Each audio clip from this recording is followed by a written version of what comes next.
Hello everyone. I didn't even put on a nice shirt this time. I just got really lazy and did this. Make sure everything's in the right spot. Boy, this is weird today. So I have the lighting different today because I've been fiddling with the lighting because I really hate how overexposed the camera always looks. But anyway, you might notice that I have a kettle this time. So I've put the kettle on for our afternoon tea. Let's see, I gotta get to YouTube, my channel. Gotta watch the ad.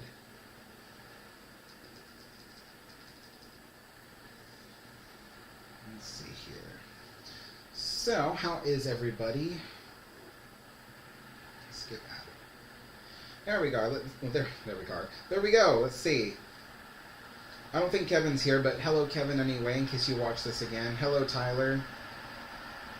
Haley. Jake. Disney Tyrannic 2. Awesome. You are going to hear the kettle as it goes. Liners of our time. Hello. I recognize that. You are Ken. Hello, Ken. Hello, Thomas.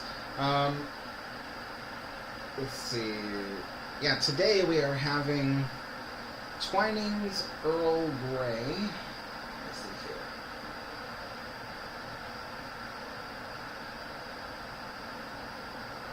Yeah, Twinings Earl Grey tea. Just waiting for the kettle to heat up. I have my Titanic in the background because I realized that that since I have yet to construct anything on my railroad layout, it's just kind of bare. And so the background of these tea times looks kind of boring, so I put my Titanic model there for now. I mean, in a way, the Olympic, during its last year, was controlled by the Cunard White Star Company, so it kind of fits with the Cunard theme. So, let's see here. Hello Thomas, hello Bride Vale, hello Jeffrey Charles, hello Griff, hi Janet, LMG Vids is here. Says I'm God, I'm good. Yes, LMG, you are God. I mean, good. Let's see here. Empire of Waterloo. Good afternoon, Alex. The Empire of Waterloo says hi. This is cool. Ocean liner in the background. Where did you get the new kettle? The kettle I got from Amazon, like everything I get from Amazon, because I can't easily get to grocery stores and things like that. So it's actually easier for me to order everything online. So yeah, got that from Amazon.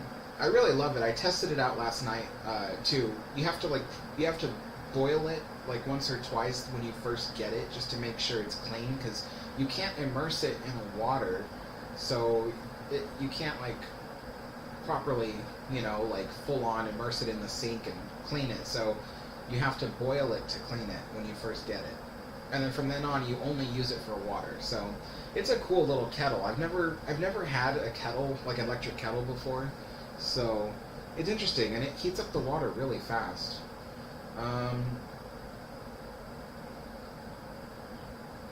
Yeah, Disney Tyrannic 2. Yeah, I read that earlier. Janet. Yeah, Janet. Yeah, no spamming, please, Disney Tyrannic. I'll read your guys' comments as I go.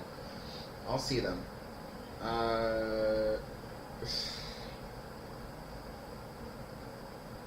Yeah. Hey, Dwight. Alright, so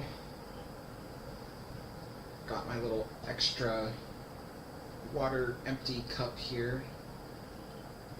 Actually, I'm looking at the live stream right now, and the lighting I set up today looks really good. I was afraid that it wouldn't be easy to see anything because it'd be overly, like, overexposed, but it's fine. It's fine. And I moved one of my lamps because I noticed that in all the live streams, the glass was reflecting the lamp, so you couldn't see the poster very well. So this time, no reflections in the poster, at least not much, but... Thank you, Tyler. Yeah, I really love this kettle, and it's almost done. There we go, and it automatically shuts off. So, I know this is like old technology, but I'm like amazed by it when I see it. It's just... I gotta stop saying the word "like" so many times. But I'm from Orange County, I just can't help it. It's what we do. 'Tis what we do. So, I better kind of stand up for this, because...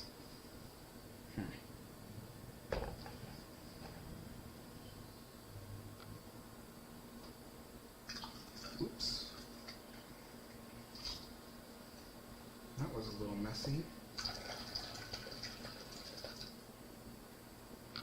Alright. That's quite heavy. I don't know why I boiled so much water. I guess I just figured I would need it. Not used to it. It's measured in liters, because it's Weller. I forget, is it Swiss or is it... it's one of those countries that begins with an S. Yeah, so it's in liters. I'm not used to that. I didn't know how much to put.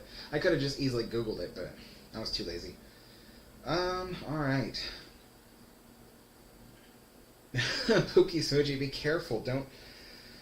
Don't watch the stream while you're driving. Let's see. Haley says, did you hear that Disney is planning on putting more adult content for Disney Plus? I did, and I'm curious what that exactly means. Hopefully nothing too crazy, but I did hear that the show Malcolm in the Middle was coming to Disney Plus, which I thought was really weird because it's already on Hulu, and if you have the bundle, then yeah, so that's strange. Yeah, I don't know what to think of that, because I watch Malcolm in the Middle like every single day on Hulu. Like this morning, as soon as I get up, my usual routine is the minute I get up, I start making myself breakfast, but I watch Malcolm in the Middle while I do that. And then like every night, right before I go to sleep, I put on the show Frasier, and I watch that every night before I go to sleep. It's like my two comfort shows that I go back to all the time. So it's like weird, because once Malcolm in the Middle is on Disney Plus, there won't be much of a reason for me to have Hulu. Well, there are a lot of cool shows on Hulu. RG says, are these new sandwiches? No, they're the same. I looked up a bunch of tea sandwiches, but they're made of like several ingredients that it would cost me a lot of money, and one of the problems I have is living by myself, keeping fresh vegetables and things is actually hard because I don't consume them fast enough. Like I bought like bell peppers last week for making various foods and stuff. And like they don't last a full week. They last like a couple of days in the fridge, and while I make stuff with fresh ingredients all the time, I can't do it fast enough, Like I feel like I would have to order groceries twice a week, which costs even more money because you have to meet a certain quota to get like free delivery, and then you have to tip the driver. So it's just like I can only order once a week, and the vegetables don't last a full week.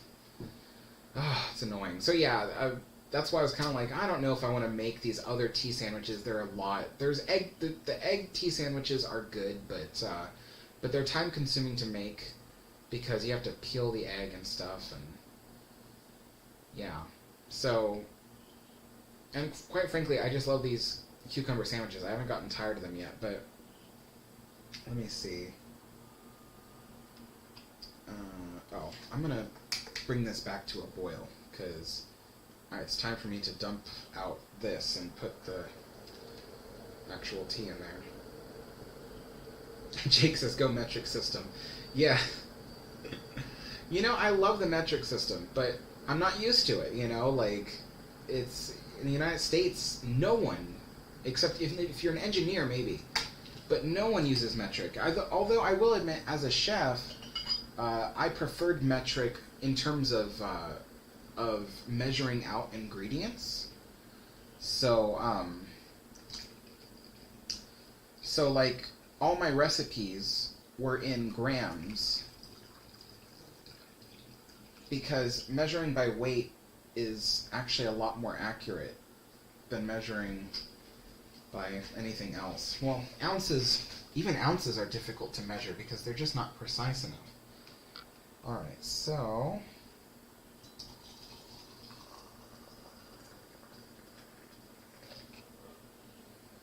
there we go. Where's my tea infuser? Here. 411...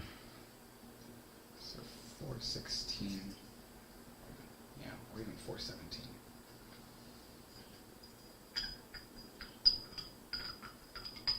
There we are. Alright. I'm going to have to empty this out, because this is too full for me to put what's in the cup there. Just a second, you guys.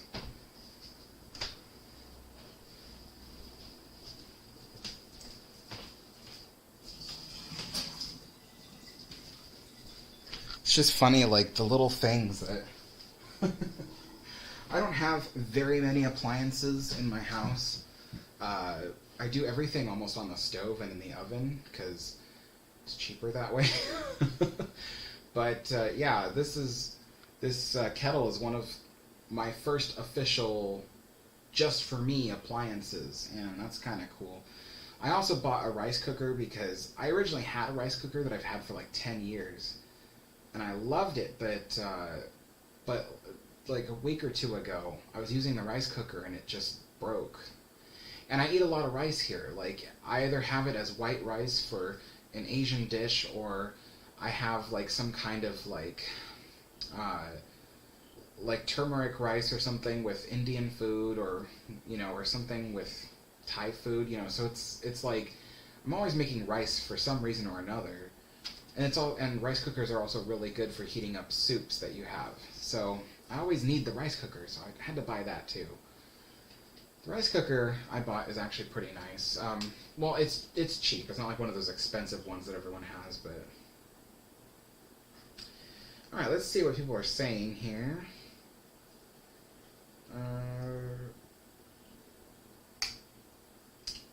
Disney Tyrannic says, I'm building in... bottom ship first, and black and yellow and white.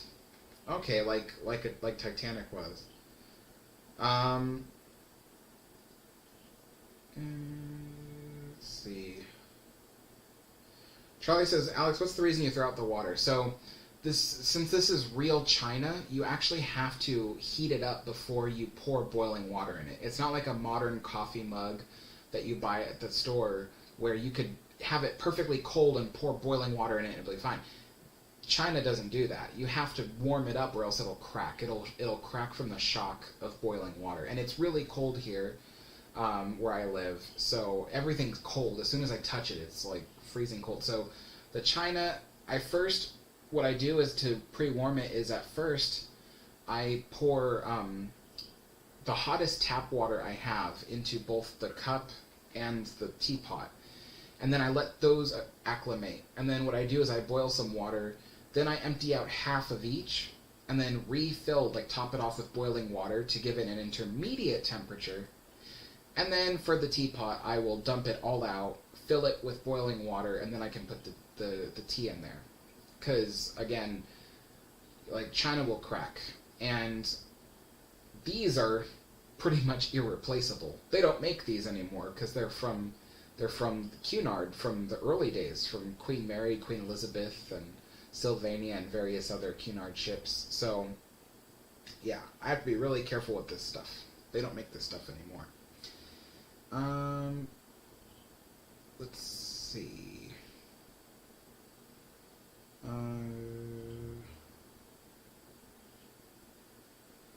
RG says, Alex, can you see yourself being a tea server at a fancy tea room? No, not really. I'm done with the whole hospitality service industry. It's a really difficult industry to be in. People are crazy. So, Janet asks Spanish or Swiss for the thing. It's Mueller, so you could look it up. I don't think it's Swiss, unless I'm thinking of something else. Yeah, the brand is Mueller. It might be Swiss, but yeah, I don't know.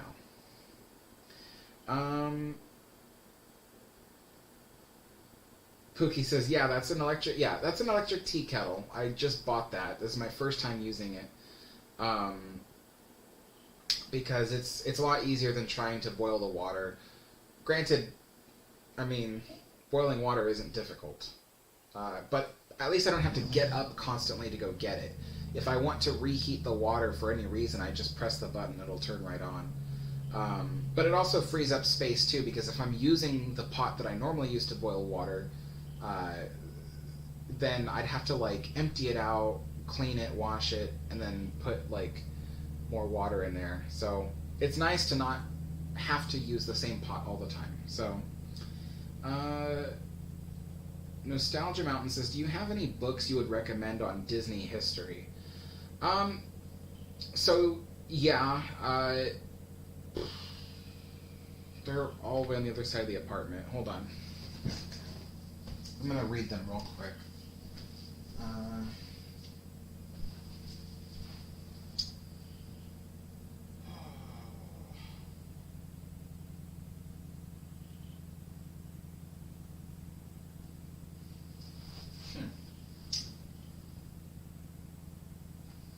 Yeah, there's too many books for me to recommend, honestly. You'll see my book collection if you go to my video. That's, I forget the exact title, but it's a tour of my apartment. So if you look on that video, there's one on this channel, there's one on the other channel, the Alex Adner channel. That one is a bit longer and I explain a bit more about my book interests, but either one of those videos, you'll see a shot of my book collection. And almost any one of those books there I would recommend. So things like Walt Disney's Railroad Story, which is really difficult to get, because they don't have that anymore. Stuff like that. So, but each book has its problems. So it's hard for me to recommend books to people because I look at the books and I'm like, geez, that one has this problem, and that one has that problem, and that one's inaccurate for this reason, and stuff like that. So, I recently bought a monorail book. It's about the Disney monorails, but literally 3/4 of the book, 3/4 of the book had nothing to do with Disney monorails. It was all about the history of monorails in general. And I'm like, this is not what I wanted, and so there's things like that, and then there's little Disney fun fact books. I have one of the Disney fun fact books, and I look at it, I'm like, almost everything in this book is incorrect. Almost everything. So I don't buy Disney books anymore because they're all inaccurate for one reason or another. It's usually the older books that are a lot more accurate. I think because with the older books, the people who wrote them actually were somewhat involved with the company in one way or another. So, so you'll notice I don't have the, what are they called? Digestives on this plate. You see,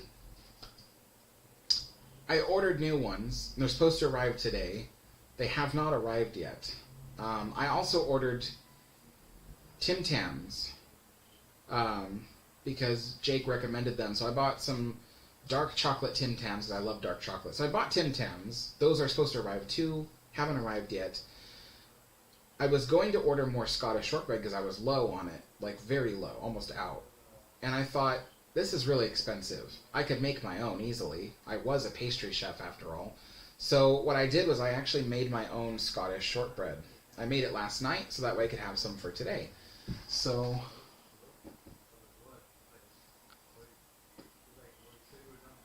oh, I think they're delivering my pastries right now. I hear them outside the door. So that'd be cool because then I can open them up and actually like put some pastries out. But yeah, I made these Scottish shortbread last night. Really easy recipe. I made it like, I mean, the preparation took only like 12 minutes and then it was in the oven for 30. And when it was done, they're amazing. They're amazing. I gave my sister some today and she was blown away. So yeah, I made my own Scottish shortbread. I think I'll do that from now on, is make my own. And I'm getting spam calls. Every 2 hours, someone is calling me with a spam call. Now it's affecting my live stream. You know, yeah. If you don't cry, you laugh, right?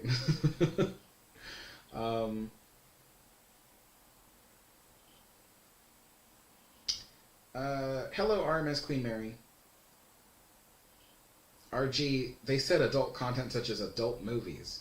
Well, I don't think that particular wordage is what they mean. Hello, Foolish Mortal. Let's see. Savannah says, never watched Malcolm in the Middle, too disturbing. Too disturbing? Really? I thought it was hilarious. Drake asks, you ever shop at Cost Plus World Market? I can't get anywhere. So I don't shop anywhere, literally, because I live too far away from places to shop. And, I mean, I do live close by one place I could shop at, but it rains so frequently here. Like, you could leave the house and all of a sudden it'll rain on you on your way back from the store. And I don't want to be walking, like a mile and a half, being rained on and stuff. And,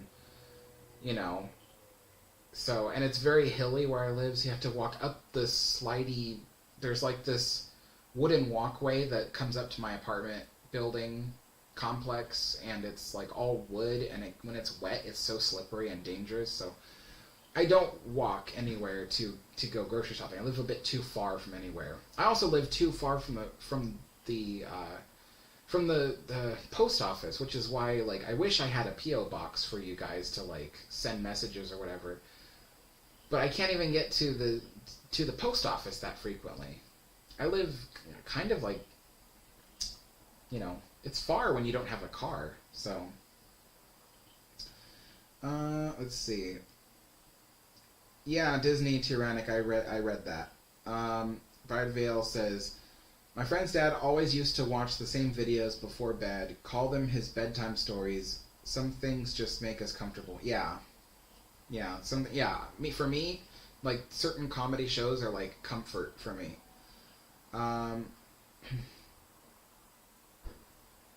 RG says, so are those the same sandwiches from last tea time? I would have helped you eat them.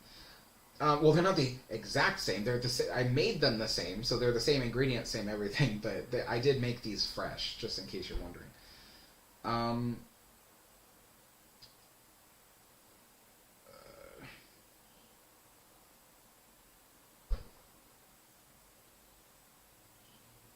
Charlie says, I usually tell the driver a good joke and cook lunch for them instead of a cash tip.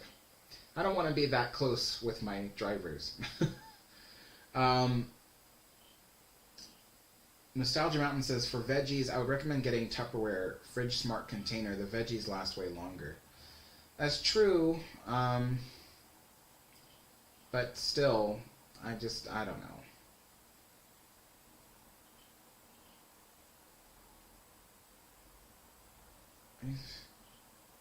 Savannah says, I made do for Easter. Are you celebrating Disney World 50th anniversary tonight? 50th anniversary? Wasn't that last year? Disney World celebrated their 50th in October of last year. Um, Disney Trank says Disney Wish is done. Jake says, Alex, put about half a liter in the jug. It is a lot less than what you have now, and most likely the amount you will need. Half a liter is the minimum I can put in there. Oh, but I can put a little bit more than half a liter. I can put like 0.75 liters in there next time. Let's see. Troy says, have you tried Walt Disney rice yet? Doesn't exist. Dwight says, is that the Titanic or Olympic in the background? This is the Titanic. I built that in 2012. It's highly inaccurate. I need to completely redo it, and it's destroyed. It's very, very damaged from it just being moved a lot over the years. So I do need to fix it up. I don't yet have all my model supplies in the apartment, so I can't fix anything for now. Looks like my pastries were delivered, so I'm actually going to go get that. But is this still hot? Yeah, it is. Let me add some sugar in there. 1.5.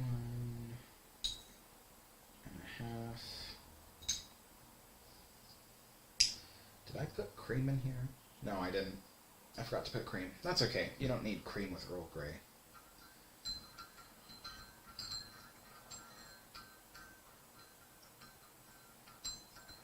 So, alright. Be right back. I'm just going to go to my front door and get my Amazon delivery. That's where the Tim Tams are.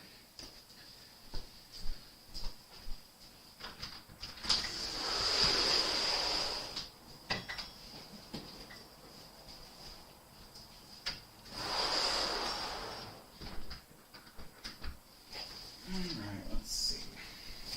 Open this stuff up.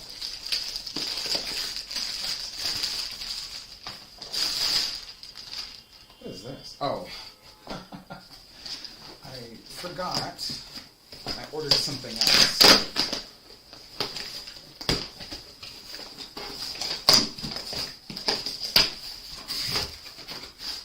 Alright. Well, that's interesting. My digestives actually came in boxes this time. They don't usually do that. Oh. Alright. Let's see. Yeah, I can remake the Scottish shortbread for myself, but when I looked at the digestives, I was like, you know what? That's a few too many steps for me to want to do it myself. So,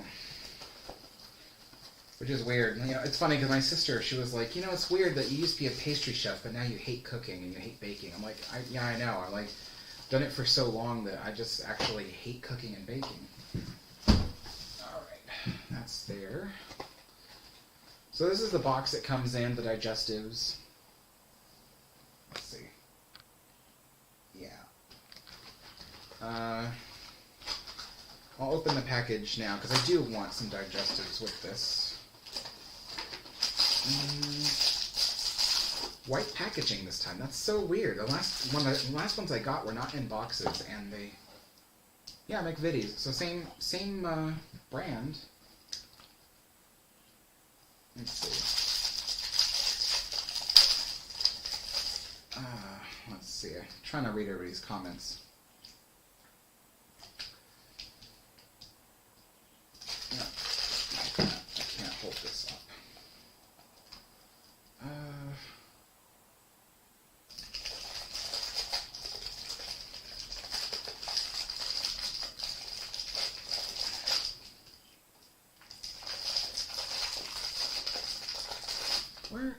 How far? I'm like trying to scroll up and see like what I missed. Okay, so there's the Tupperware comment. Yeah, there's that. That one.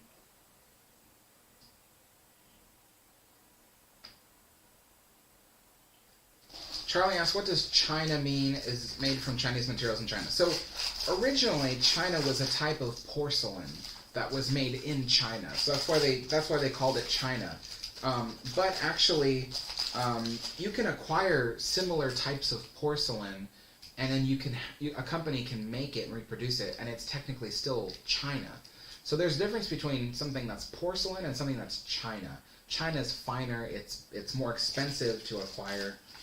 These digestives are smashed to pieces.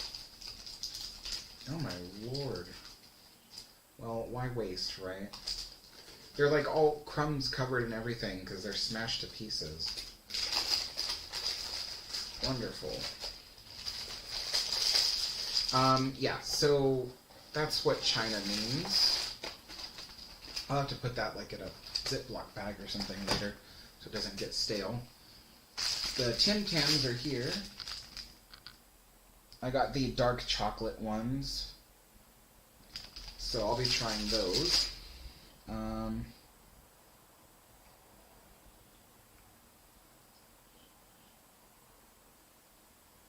Savannah says, why do you need all that instead of using something besides China, like plastic or metal?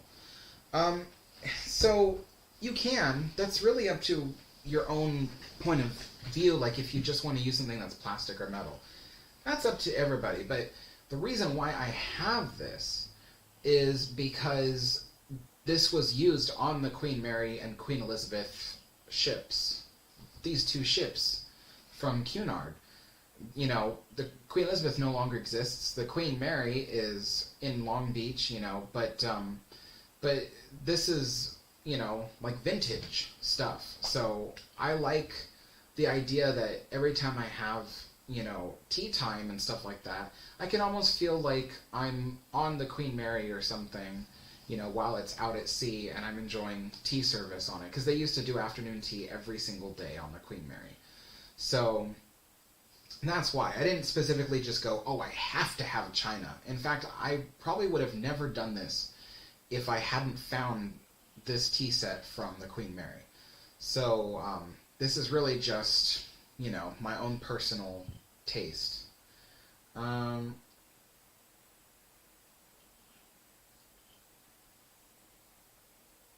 you gotta care for China.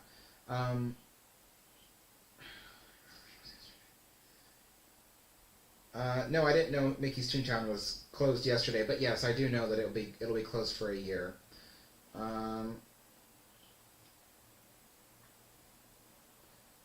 Nostalgia Island says, have you tried dandelion root tea? It's apparently really good for you. No, first of all, I'm not really much of a tea fan, but secondly, there are certain teas I like. I like Earl Grey, like a good Earl Grey. You know, I like English breakfast tea, and so far Irish breakfast tea. But I don't like any other teas, especially not herbal teas. I do not like herbal teas at all.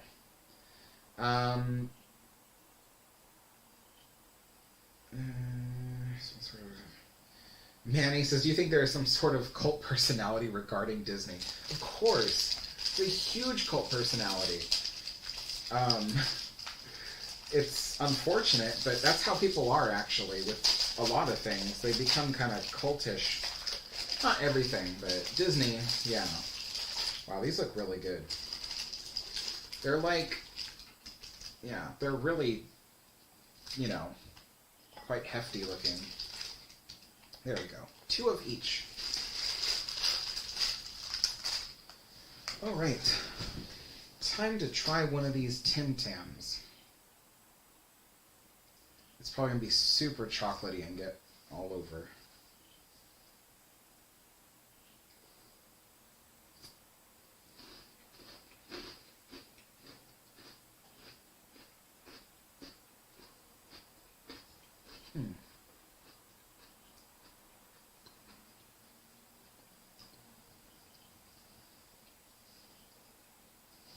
That reminds me of something. It's really good. Something here in the United States but I can't quite put my finger on it. It's really good. So it's chocolate, you know. The filling is chocolate. The cookies on both sides are chocolate. It's crunchy with a smooth center, kind of similar to an Oreo's textures, with the crunch on both sides, and then the center is soft. And then it's covered in chocolate. I can't quite put my finger on it. Really good. it's going to be really messy, I can tell. Because the chocolate's already all over my fingers. And I can see why it's good dipping it in tea, because the cookies are really hard.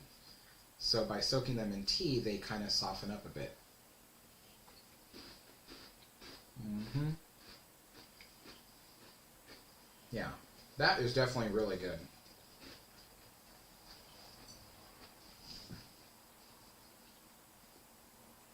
I'm trying to remember how much I paid for that. I think this was close to almost $8 for this package, which is a lot. I don't think I'll be buying those very often because, yeah, $8 for that package is a lot. And I'm like, well, if I buy them in bulk, maybe they'll be cheaper. They were like 10 cents cheaper in bulk, so not much. And I wouldn't know what to do with, 6 packages of Tim Tams. So I was like, yeah. So it is really good. I can see why people love it, but boy, is that expensive for me. All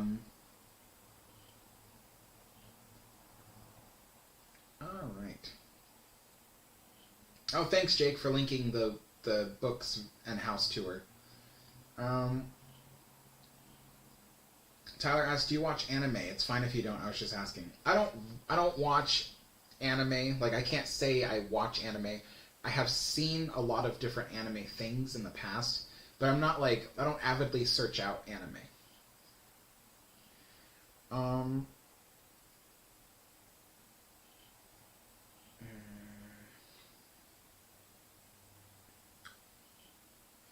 Janet asks, "Would I wear a suit while having tea on the Queen Mary 2? I think, so I think 2 of the days of the voyage require you to have well, you don't, not required, but 2 of the days of the voyage to the UK, if you want to have dinner at the main restaurant, you have to wear a tuxedo. And the women wear something nice. But yeah, so I believe those nights when I have to wear a tuxedo, I'll probably attend the afternoon tea beforehand, and then with that, I'll be wearing my tuxedo. But that also depends, because tuxedos are... I don't want to get them dirty, so I'd probably just go back to my room after the tea, and then get changed real quick, and then head down to dinner, so... That's really good Earl Grey.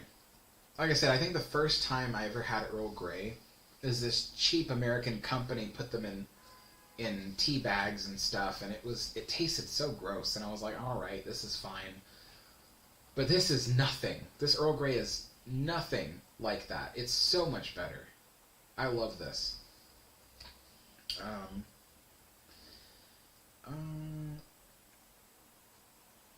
Haley says, "I have a Disney book that says that Bank of America stopped sponsoring It's a Small World in 1992, even though Bank of America actually stopped sponsoring in 1990. Yeah, sometimes these books are very inaccurate.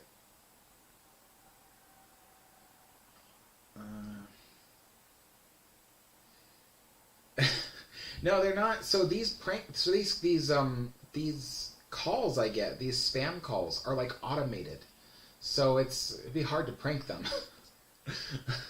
It's just automated, and often they speak a different language,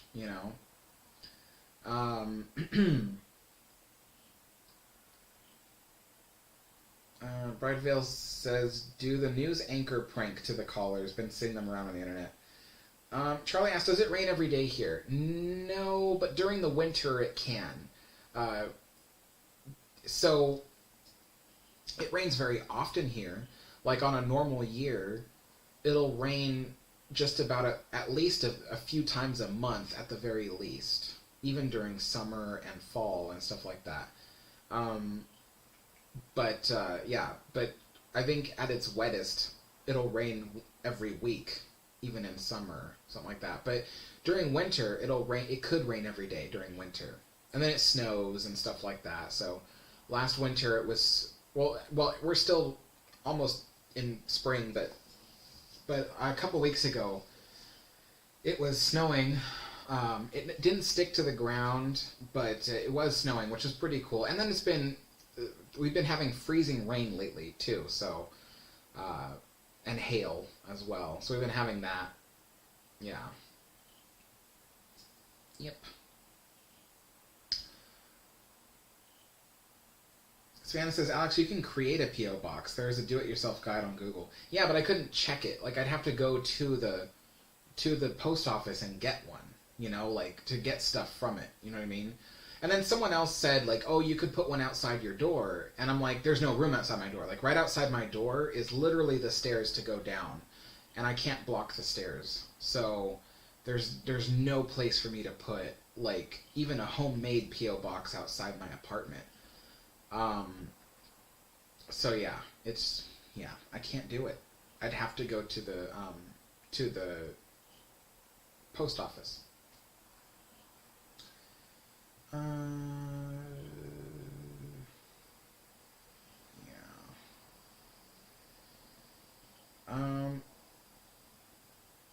Ivan says, hi Alex, did the spruce goose only fly once?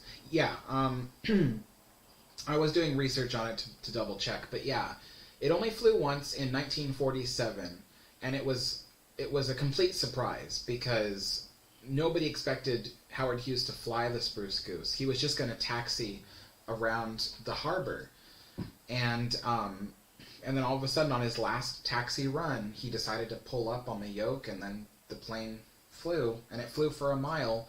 They said it lasted 26 seconds, and at its highest, it was 70 feet above the water, and at its lowest, it was 10 feet above the water.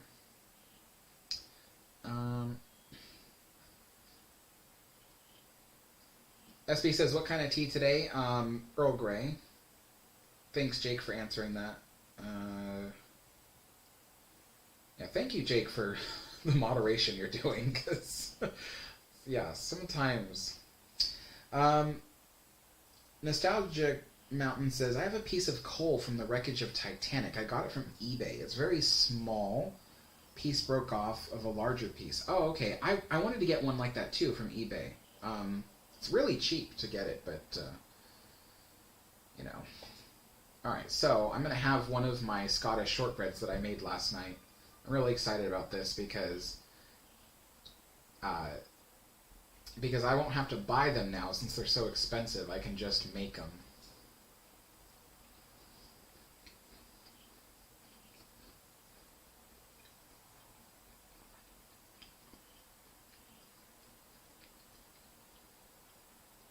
Wow, that is amazing.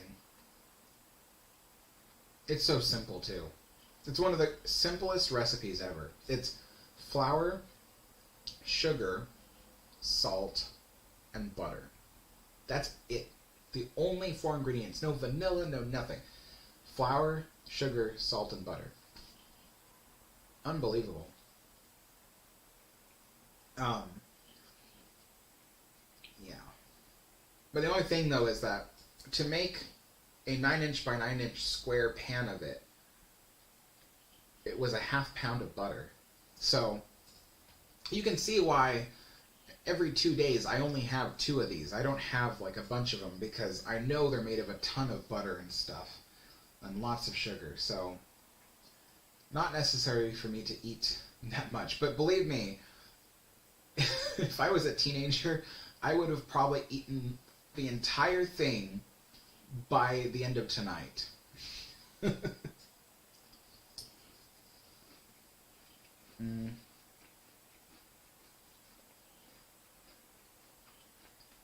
Charlie says, I'm building a replica of the Queen Mary if you'd like to help. Will be equal size. Equal size to the original. Wow. I don't think so. That's too much. I'd rather try to put my efforts towards the original Queen Mary because she needs a lot of help.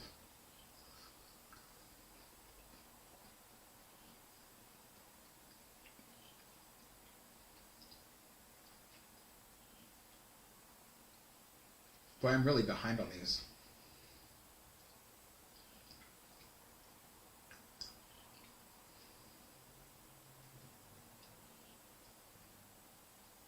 Bradville says, I was low-key expecting a switchblade moment with the packaging.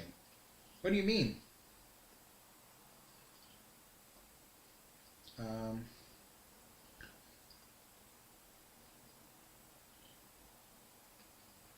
Brent says, McVitie's hobnobs are pretty tasty too. Yeah. All these imported pastries and stuff, they're so expensive.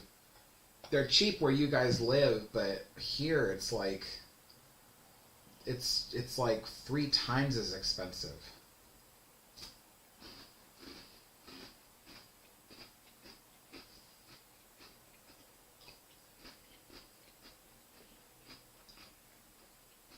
RG says, how come Queen Elizabeth doesn't exist? She's still in Britain. I'm talking about the RMS Queen Elizabeth. This ship right here. That burned in 1972 in Hong Kong Harbor.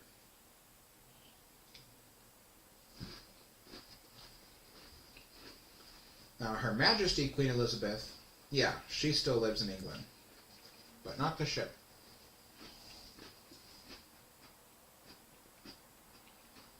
Joe asks, have you stayed overnight on the Queen Mary? No, but I wish I can. But her hotel portion, the Museum of the Queen Mary, will reopen before Halloween, I mean. But the hotel portion of the ship might not open until spring of next year. So no one will be able to book rooms on it for a while. It makes me kind of sad.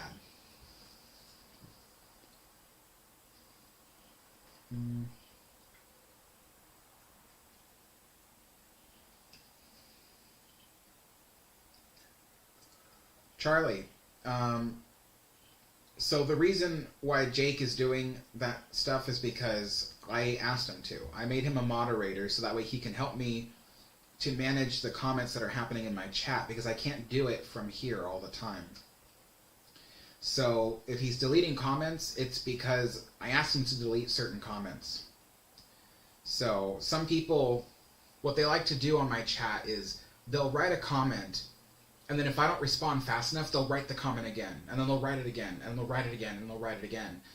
And I can't have that. It's just, yeah, I've asked people not to do it, but they still do it. So what moderators are for is to prevent those excessive comments from happening, or people from asking inappropriate things. Because I do have people on my chat who will ask inappropriate things. So,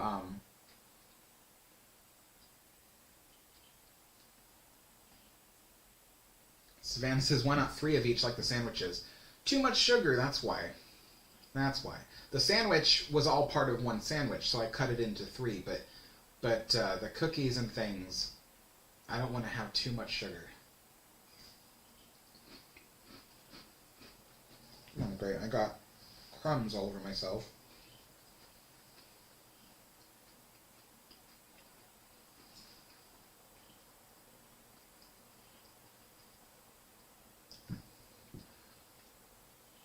Yeah, it is a lot of sugar. That's why I don't have like so much of it. I only have 2 of each kind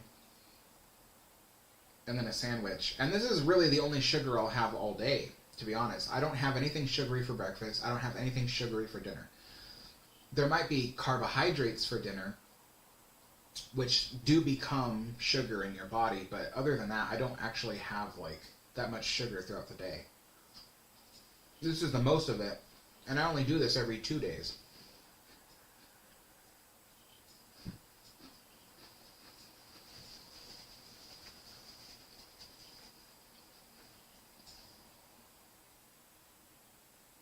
Thomas asks, Alex, I was thinking about it after the stream ended yesterday, but if Disney kept the Queen Mary and the land around her and built it up, what if they took the Disneyland Railroad and ended it to the Queen Mary? No. There's something called theme. Disney does not like to break theme.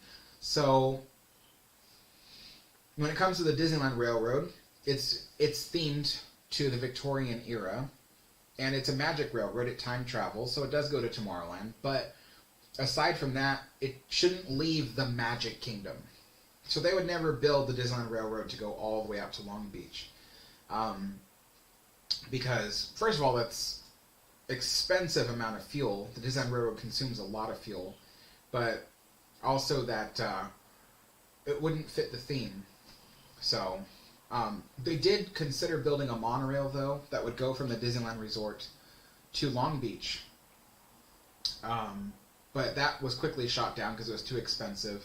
So then they thought maybe just a bus system that would go from Disneyland to Long Beach, and then you could catch a short monorail from downtown to the Queen Mary. And that one was going to stick around for a long time. So they really were going to build a monorail system that goes from downtown Long Beach into the Queen Mary area to drop them off at the theme park. But then once they canceled the theme park, of course, that idea went kaput as well.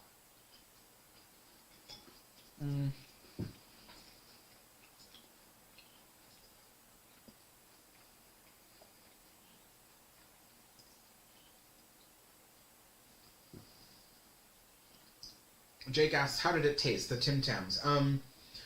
Really delicious. Like I said, I got the extra dark chocolate one because I love dark chocolate.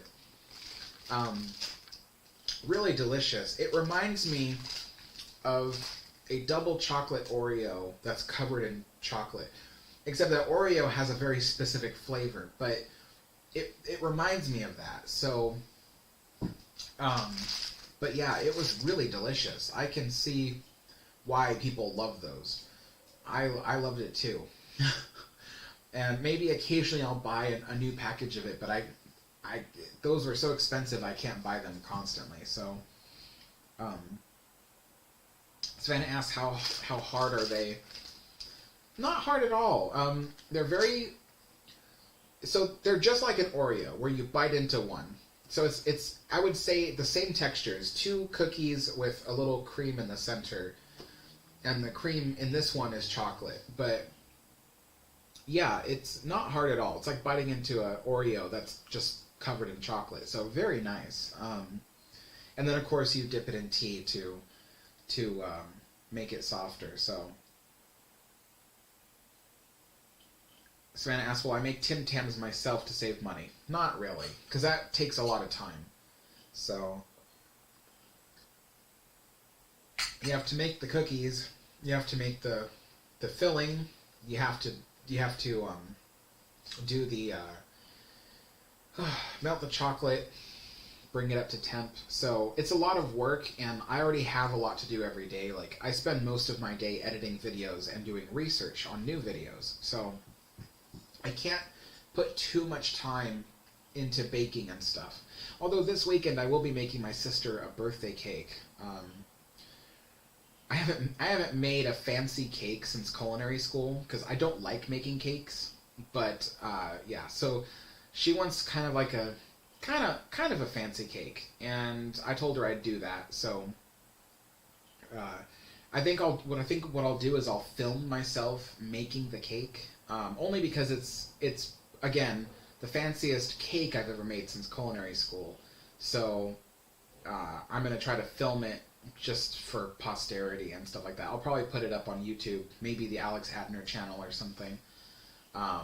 Even though it has nothing to do with the history that I'm doing, I think it's just interesting. So,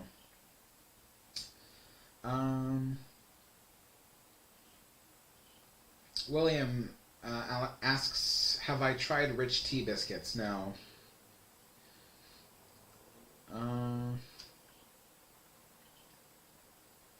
RG says, Alex, will you start wearing your tuxedo every tea time? No. No, that's too much.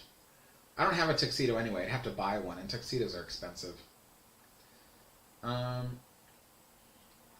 Janet asks, what's the difference between a tuxedo and a suit? A suit is like something you wear for business.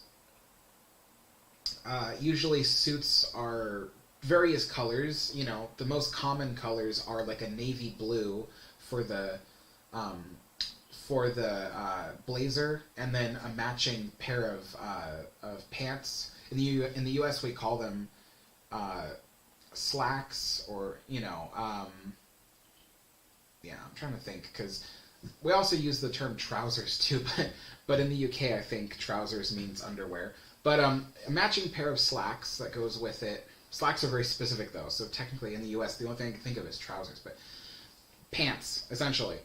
So matching, and then you'll choose a different like collared shirt and tie and stuff like that. So that's business. But tuxedo is usually black and white. Usually, there can be variants. There's pink tuxedos, there's white tuxedos, but it's usually all one color as well. So a tuxedo is usually fancier. It's designed for social occasions. So business suits aren't designed for social occasions. It's all about when you wear them and stuff like that. And then tuxedos are generally made of finer materials. So suits can be made of things like wool and stuff like that. But yeah, so there's a difference. But yeah. Um,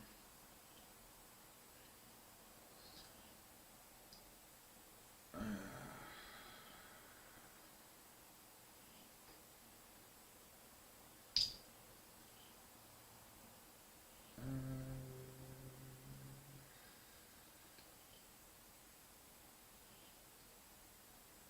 let's see here.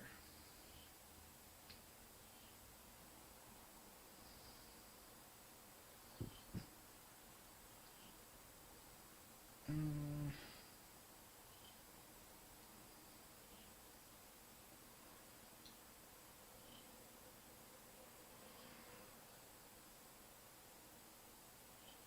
RG asks, Alice, what pastries did you make Steve to take home? Well, I I didn't make him any pastries to take home. I was gonna make him that day that Steve was visiting. I was gonna make him beignets for breakfast, and beignets you have to eat them as soon as you cook them. You can't save them. You have to eat them. Unfortunately, for some reason, I had trouble with the beignet recipe. Um, it was just the yeast wasn't rising, so I couldn't make him beignets that day. But next time I see him, I will. I'll make him beignets or something. Um, JD says, shout out from Sydney, Australia. Awesome. How's the weather in Sydney right now? Is it hot? Hello, everybody. RG says, can you hang the PO box above the stairs so it doesn't block them? No, I can't. I can't drill into. So the walls of the outside of the building are made of some kind of. They look like wood, like they look like it's made of wood, but it's actually like some kind of like siding. It's made of some. I don't know what material. I think it's like.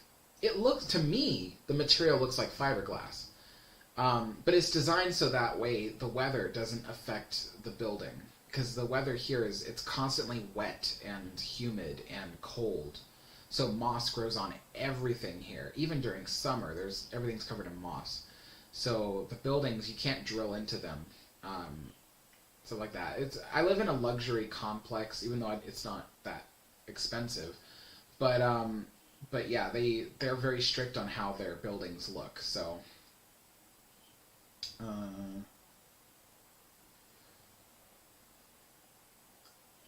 No, this isn't a Lego set. It's an actual model I built in 2012.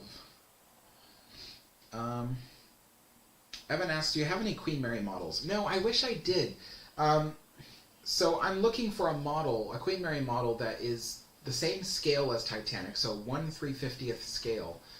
Um, But the only one that exists is made of paper, and it's on Amazon, and I don't want one made of paper because in this humid weather, the paper will just sag. So I want one that's plastic that'll last forever that I can put together as a kit. But nobody makes a 1/350th scale Queen Mary that has been made in the last 20 years at least. I think the only 1/350th scale that exists is from the 1970s, and it looks terrible. It's the process of kit making that they used to do is subpar to today's standards. So I thought about buying the 1970s kit and then altering it myself, but then I realized I'd have to alter literally everything on the kit because it looks nothing like the Queen Mary when you finish it. So, so yeah, I'm hoping some company in the near future or something will build 1/350th scale model kits of the Queen Mary. That way I can have it the same scale as Titanic, so, you can see the size difference between the two ships. Um,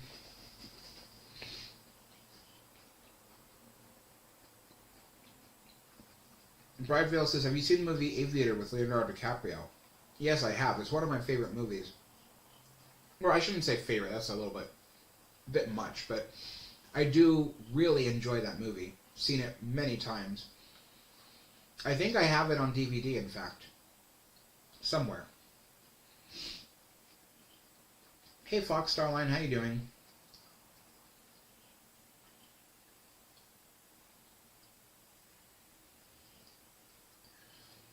RG says, Alex, did you hear Leonardo DiCaprio wants to buy Disney so he can own the Queen Mary to recommission it for transatlantic travel? No, that wouldn't really make sense because Disney doesn't own the Queen Mary, so... Yeah. If he bought Disney, which he doesn't have that much money, but if he did, he wouldn't own the Queen Mary. Disney doesn't own the Queen Mary. And the Queen Mary is under contract never to move under her own power again.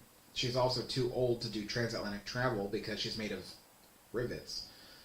So yeah, that sounds like something somebody might have made up in a Reddit post and then like posted it online.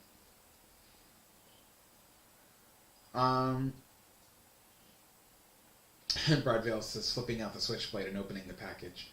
I don't have a switchblade. I used to though. I don't know where it went. RG says, Alex, can you do a lightning round of each question to go through them? I'm trying. This is my lightning round. I'm doing as best I can. I've had to skip some questions because it's going too slowly.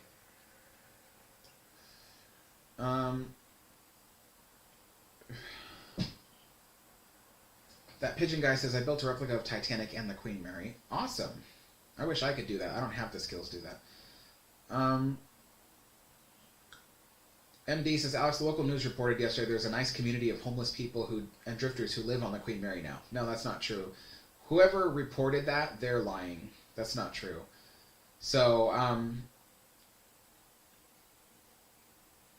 let's see. Kraken says, what's the tea you're drinking today? So I just clocked out and checked in.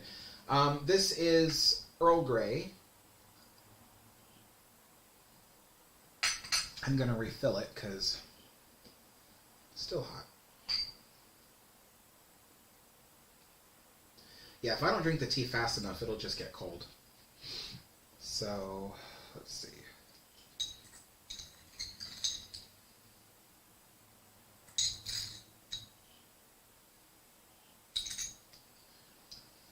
In case you're wondering how much sugar I'm doing, this isn't a normal teaspoon. This is a demi-tasse spoon, so it's super tiny. It's demi-tasse spoons are the same size as baby spoons.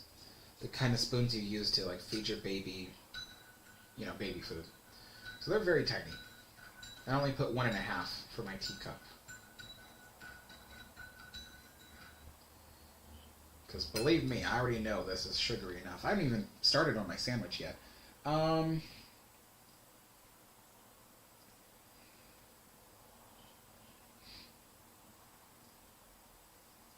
Yeah, no, Jake, you're doing a good job. I don't see anything wrong with what you're doing, so don't worry.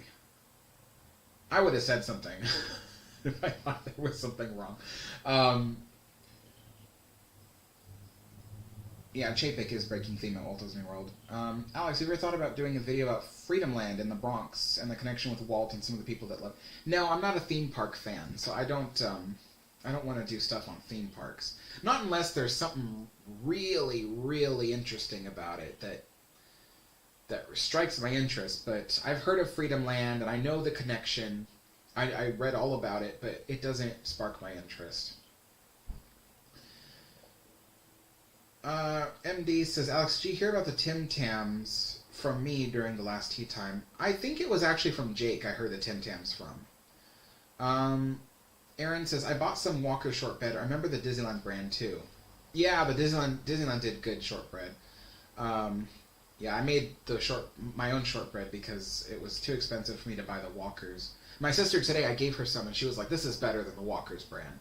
And I think it's because it's fresh. That's why it's not like prepackaged like a year ago. So,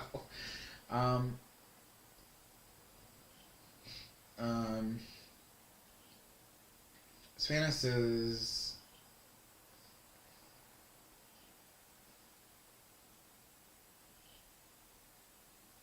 no, I remember Jake was the one that told me about the Tim Tams because Jake is is from New Zealand, so that's why.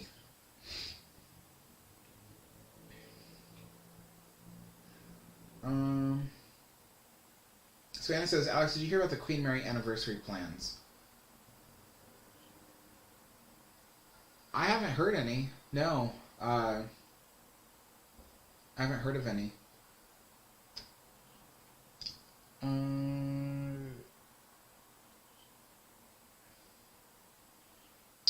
Okay, so Janice says in the UK, pants are underwear. Oh, okay, I see. Okay.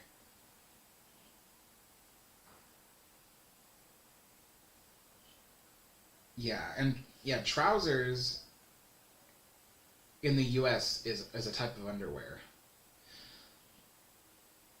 Trousers are like boxers. Uh, Savannah says, Alex, my friend was visiting. I thought of you. Oh, thanks.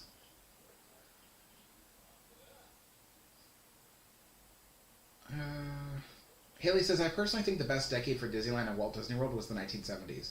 Actually, it's funny. As much as I hate the 1970s as a decade, they were the best time for Disneyland and Walt Disney World.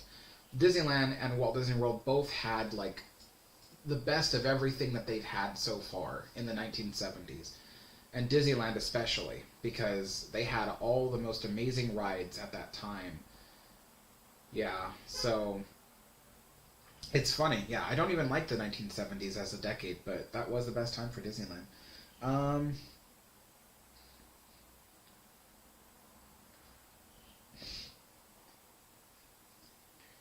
oh my lord.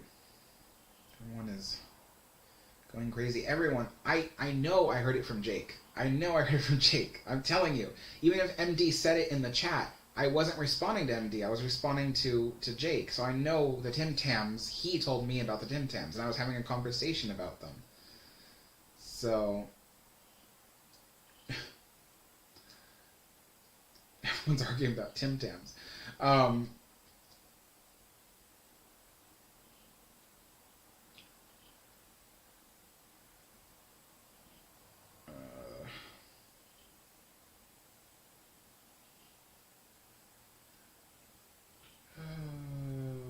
boy.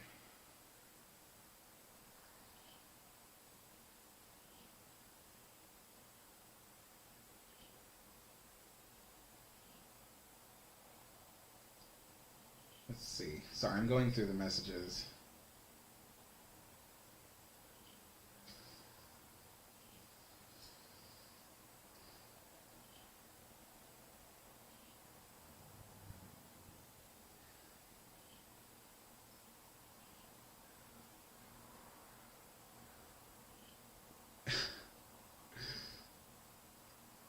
Candy Styles says, "Hey Alex, don't skip mine. I've actually respected your views on most things, but when you said your most hated movies were the last 3 released Star Wars movies and the last 2 Jurassic World movies, WTF?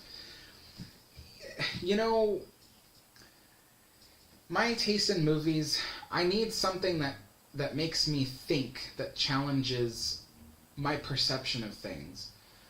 And the original Jurassic Park did that. It not only made you think about, like, the plot and about, well, the book made you think more, but still, the book was way better, but the movie still made you kind of think about whether or not recreating the past is a good thing and stuff like that. So there's lots of philosophical thoughts behind that. But the Jurassic World movies, they weren't made the same. You know, Steven Spielberg, when he created the first one, he set out to create a movie that was suspenseful, thought-provoking, and awe-inspiring. But the Jurassic World movies, they set out to create monster movies. They weren't trying to make dinosaur movies. They literally created a monster for the movie. And then they didn't try to create suspense or tension. They just tried to bombard you with like sights and sounds, and yeah, it's just not, it's those movies are like the kind of movies that, as other friends have said in the past, you have to turn your brain off when you watch them, because otherwise it won't make sense. Like, half the stuff in those movies didn't make sense. Even the first Jurassic World, I was like, okay, so you don't know where the Indominus Rex is. So why would you enter the Indominus Rex pen without knowing whether or not it was still in there? Sure, you saw the scratch marks up there, but you don't know for sure where it is. So why would you lock yourself in a pen that it could return to? You know, if a tiger escapes the zoo, but the pen is still closed, and you don't know for sure that it left its pen, you don't just walk in there, especially unarmed. So, yeah, I just don't. Those movies don't make sense. Um, they're just designed to make you get excited when you watch them. Lots of colors and loud noises and stuff, but nothing that makes sense. Not much thought-provoking information in there. Um,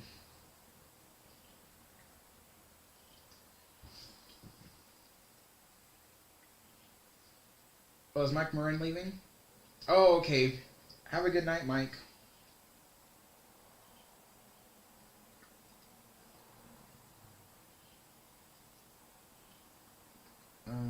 Let's see. As for the Star Wars movies, you know, George Lucas's writing skills are not top notch. I will admit that. But I would rather see George Lucas's prequel trilogy than the current sequel trilogy. Oh, I dropped my cookie. No.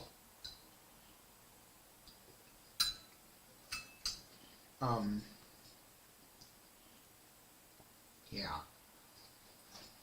And the new Star Wars movies, the recent trilogy, they're pointless. They're pointless. They just... I don't want to get too deep into it, because then I'd be ranting for hours about Star Wars.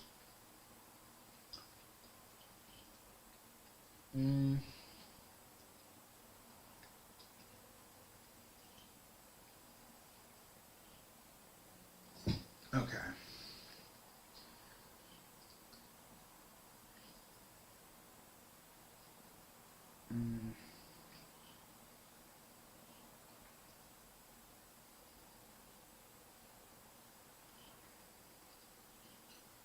Let's see.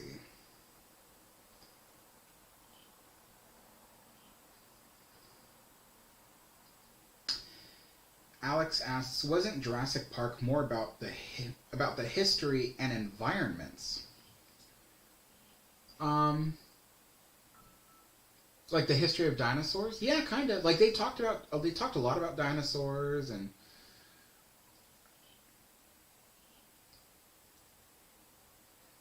yeah, Jake, I saw Savannah's message. So I also removed a message from Charlie and stuff like that. So the thing is, guys, I have to address this real quick, but I have been watching Jake's comments. He has said nothing wrong. He stands by the fact that he's the one that showed me the Tim Tams, and I stand by that because I remember talking to him about the Tim Tams. I remember it specifically because he talked about drinking through them like a straw.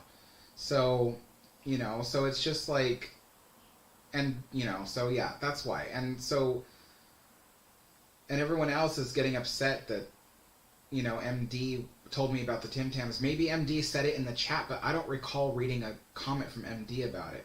But nevertheless, I do remember having a conversation with Jake. So, and everyone's getting crazy about it and getting upset, so, about Tim Tams. So it's like, yeah.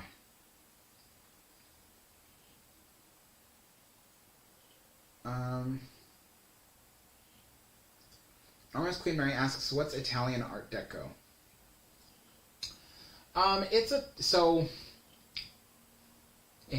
It's very similar to the other Art Decos, but it has its own style. You'd have to like Google image it because I couldn't describe it myself, honestly. I've seen a lot of French Art Deco and British Art Deco, but I haven't seen much Italian Art Deco. But yeah. Oh, the straw thing wasn't with you. Okay. Well, still.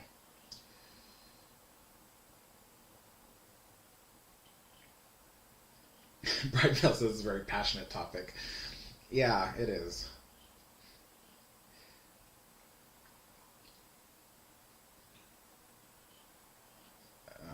Yeah,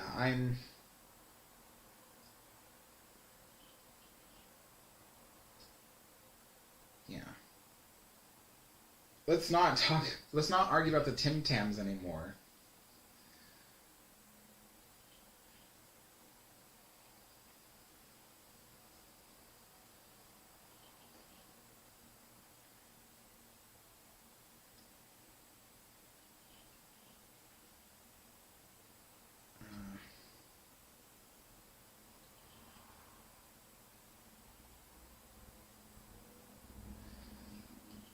Yeah, it's okay, Tyler. I just don't want.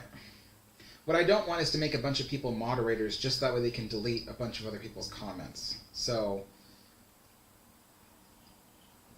let me see.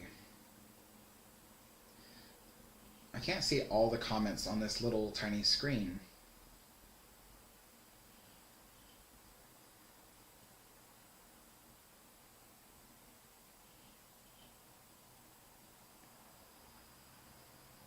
And it's hard to tell too because as soon as I start reading these comments, the chat moves and then I can't find where I was. So I'm like reading all this stuff out of order.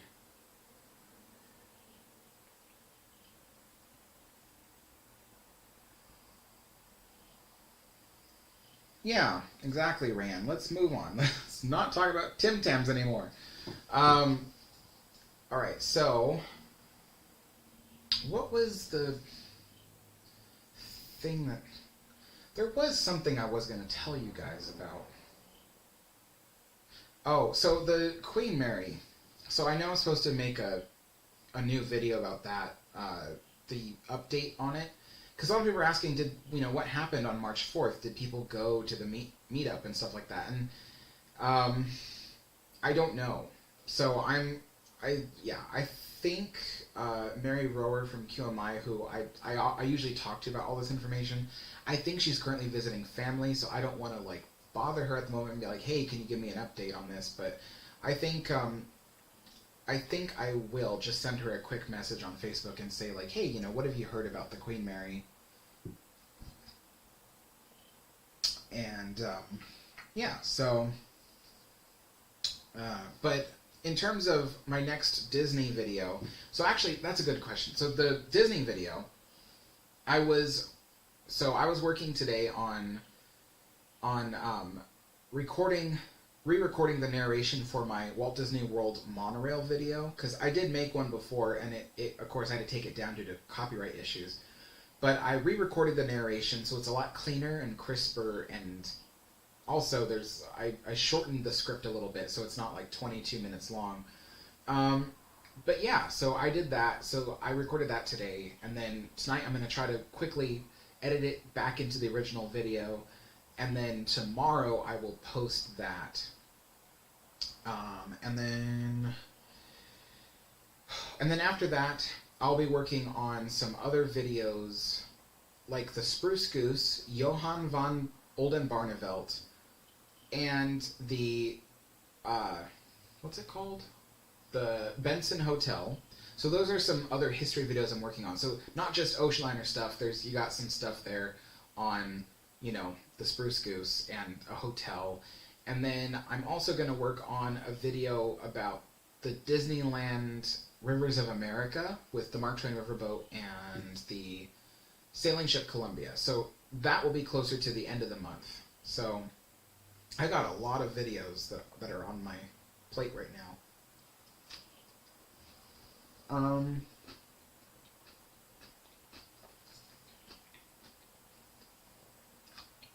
Adventures with the Stone says, Alex, you think you may visit Orlando sometime?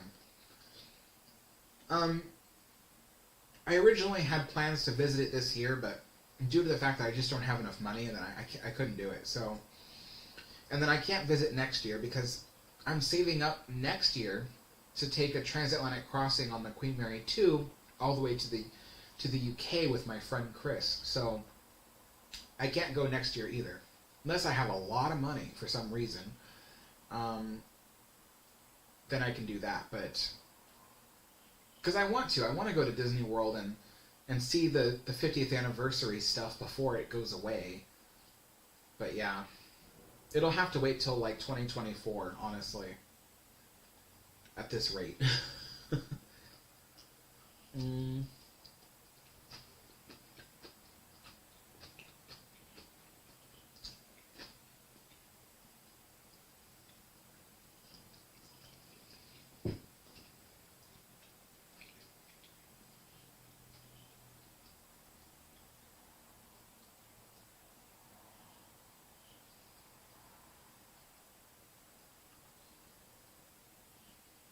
Wait, what is... I feel like I'm missing some comments because I don't see certain things. Like, did Janet say she's doing something with Lusitania? Because I don't see that on here.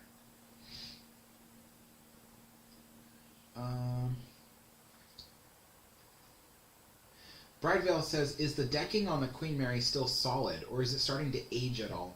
Oh, it's aged. So, the original decking on the Queen Mary was removed in 1994. Believe it or not, if you can imagine, it lasted from 1936 all the way to 1994. So that's, what, 60 years? 61 years. No, wait. The decking was probably placed in 1936. Alright, so 58 years. But still, imagine that. 58 years the decking was on the Queen Mary. But in 1994 they replaced it with all new decking. And the 1994 decking is what needs to be replaced right now. It is in very bad condition. They've already replaced some of it. But then they replaced it in a very poor way. So that is already getting rotten, if you can imagine. So yeah, but they do need to, so they do need to replace the 1994 decking. But the decking is ultimately still in walkable condition, just not pretty condition.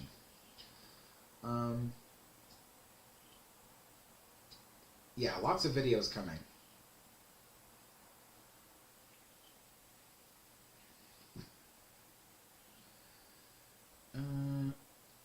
Aaron says, Alex, which Disney TV shows did you enjoy growing up? The Disney TV shows that I liked to watch was, there's a Winnie the Pooh show that was on TV. I also used to watch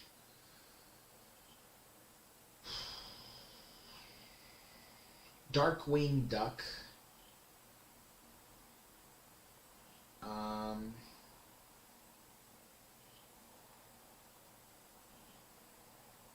I don't remember because I didn't watch that many. When I was a kid, I really liked other stuff more. When I was a kid, I used to watch the older cartoons. I used to watch the old Looney Tunes cartoons. I used to watch just stuff from... back then we had something called Boomerang. And then, well, before Boomerang, there was Cartoon Network. So on Cartoon Network, we would watch all the old cartoons. Like Tom and Jerry was my favorite cartoon. Like Tom and Jerry was my ultimate favorite cartoon as a kid. Hands down. And then all the old cartoons moved over to Boomerang in order to make way for new cartoons on Cartoon Network. So I would watch Boomerang as well. But I didn't watch Disney cartoons that much. You could only watch Disney cartoons on Saturday mornings. And I didn't have cable, so if I wanted to see Disney cartoons on Saturday morning, I'd have to go to my mom's house, which I didn't like doing. So yeah, I didn't watch Disney cartoons as a kid, really.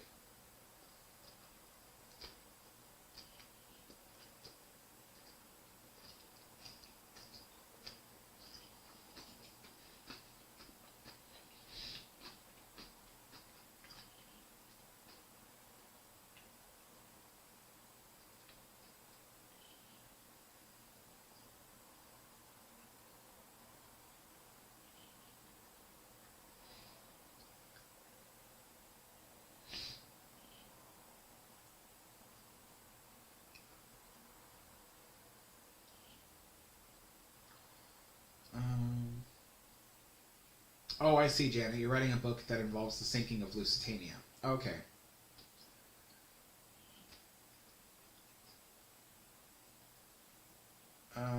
Armis Queen Mary says, I'm broke and I want to buy and watch Family Guy. Oh, yeah. Uh,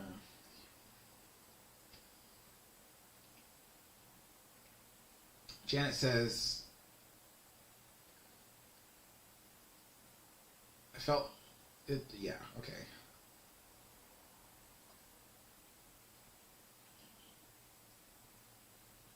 Yeah, Hannah Barbera. Those were Hanna Barbera. Is it Barbara or Barbera? I never knew. But yeah, the Barbara cartoons were really, really good. I love those.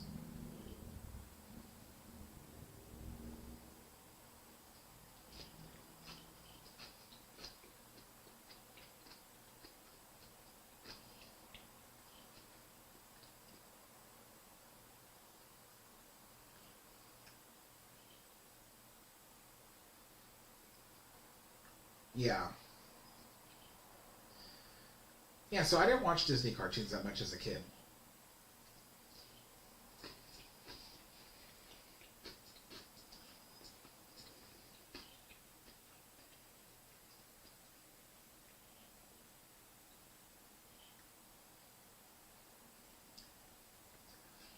RMS Queen Mary, the QE2 lifeboats, they weren't rowing lifeboats. They were motorized. So on the large ocean liners, after the Queen Mary, anything, any ocean liner that was huge that came after the Queen Mary, they all had motorized lifeboats. So the Queen Mary is the first ocean liner to have a full fleet of motorized lifeboats. But yeah, all lifeboats after the Queen, all large ocean liners after the Queen Mary had motorized lifeboats. So QE2 had motorized lifeboats.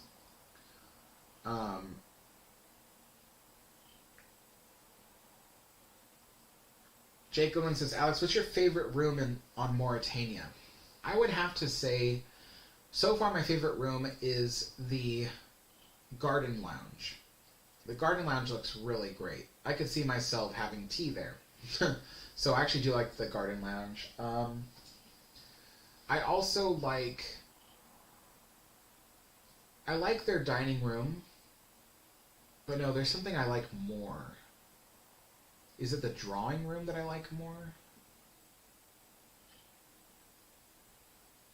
Yeah, well, all I can think of really at the top of my head is the garden lounge. Really beautiful room. Thomas Burke says, Alex, what brand of tea are you having? I'm having Twinings. So Twinings Earl Grey. Hard to, yeah, hard to see, but yeah, really good. It's loose leaf.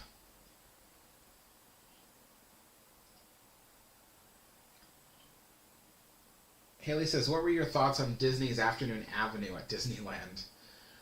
It looks terrible. I can't believe they actually did that at Disneyland.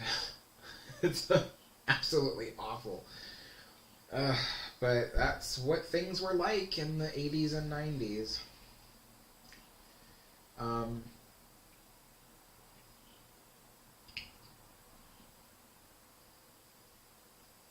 Oh yeah, the weird live action Dumbo and Alice cartoons, yeah. Well, not cartoons, but shows, I mean. Yeah, there was a really weird mini-series when I was a kid that was on public television. Um, it was kind of weird. So it was this girl, and every episode she was like wandering through this world of fantasy, but every episode she encountered another one of the classic stories. So I think like the first episode she was like Alice from Alice in Wonderland, but the next episode she ran into like people from Snow White and stuff like that. And it was like, it did not look like a big production to me. At least that's not how I remember it. What I remember was it looked like a very cheap production, but it was so weird and so interesting, and it was a very short series. It didn't last very long. Maybe 8 episodes, but not even. Probably 4. So, yeah, I do remember each episode was like really long, at least an hour. It was really weird. I don't remember it, but very well. But what I do remember is it was so strange, and I remember thinking I can't wait for the end of the show because this girl gets to go back where she came from and she doesn't feel like she's lost, because through every episode you got the sense that she was getting more and more lost in this world, and it was getting more and more unnerving that she couldn't get back home. So it was kind of weird. It was almost like Dorothy meets classic Disney fairy tales. I guess they're technically not just Disney. They were from other countries before Disney made them, but you could definitely tell that the show was trying to go for a live-action Disney storyline. So, Bridevale asks, Alex, have you watched A Night to Remember? It's so close to James Cameron's movie, it's kind of funny. Well, there's a reason behind that. First, yes, I have watched it. James Cameron loved the movie A Night to Remember, so he actually made his movie a lot like it, but he just added 2 characters. He added Jack and Rose. So, okay.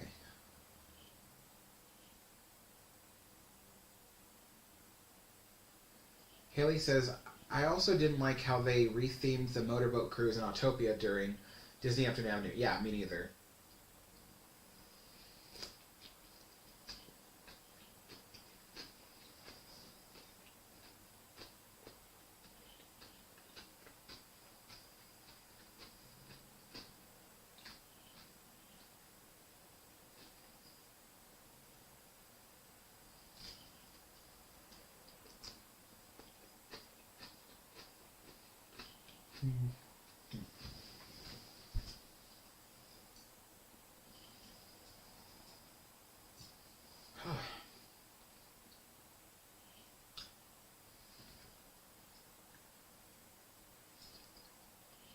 Why does my apartment look cluttered?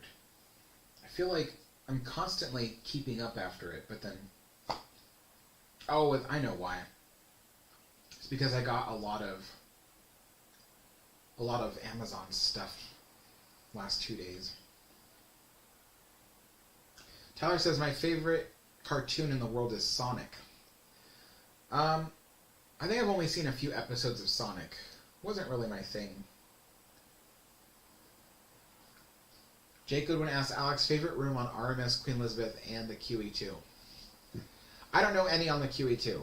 I'm not that well versed in the QE2. But from what I have seen, I don't like any.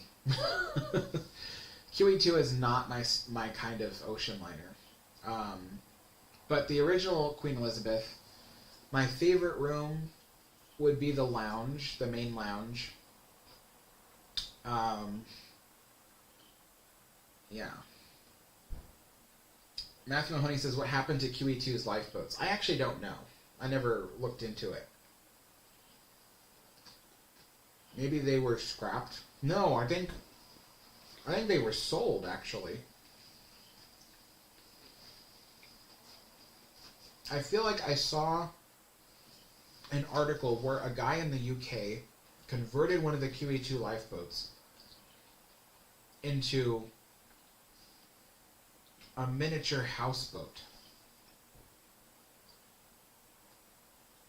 Yeah. You'll have to look into that because I don't know yet. Gosh, I feel like I have so many different video topics to cover. It's crazy because eventually I want to do the QE2. I want to do a video on the QE2, but I have to do so much research before I even get into that. Thomas Brooks says, Alex, how much work on the Queen Mary do you think that will get done this year? Not much. Literally everything that's already been stated is the only thing that's happening this year. The bilge pumps with the water intrusion alarms, the built-up watertight bulkheads, the lifeboat removal, which they already did. And then there was one more thing. Oh yeah, it's not even on the Queen Mary. The fourth thing was to replace the backup emergency power generators. But those are the only four things that's happening all year on the Queen Mary. Aside from when they reopen, they'll be doing their normal maintenance, replacing light bulbs, patching, leaks, things like that. But like leaks from the roof. But yeah, nothing major. So that's the only thing that's been announced for this year. All the other work, all the other restoration work is going to happen in a different phase. So this is only phase one. The second phase will take place after the port of Long Beach takes control of the Queen Mary. Currently it is owned by the city of Long Beach, but the city wants to give ownership over to the port of Long Beach. So when that happens, the port of Long Beach will then start up phase two, and then that will include more of the major rebuilding, such as the teak decking, patching up, like permanently patching up, leaking roofs and things like that, rebuilding the floors for the bridge wings, which you can't even go out on the bridge wings because they're so deteriorated. If you were to walk on those floors, you could just fall right through to the harbor. So things like that will have to wait till after the Port Authority has control of the Queen Mary. And then the organization QMI is in talks with the Port Authority to help raise funding for these various restoration projects. At the moment, our number one goal is to raise money currently for the last 3 lifeboats that are staying with the Queen Mary. So the last 3 lifeboats that will be staying with the ship, we're going to try to raise money to restore those, if the city of Long Beach will accept the money. They usually don't accept money.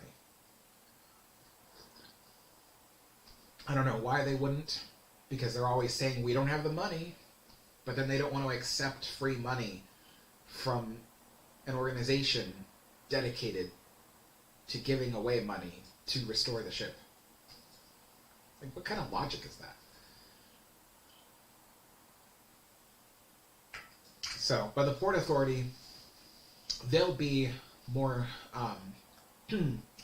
more accommodating on that. The Port Authority, from my understanding of it, is that as soon as the Port Authority has control of the Queen Mary, the organization QMI should be able to go in there and actually start helping to raise funds, because they're more like, oh yeah, come in, help us raise money for the Queen Mary.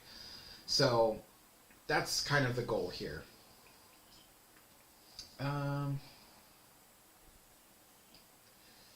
Yeah, sorry, Jake. It's a habit because I read everybody's usernames. So sometimes I have to read the full username, depending on, like, if a person is called, like, I don't know,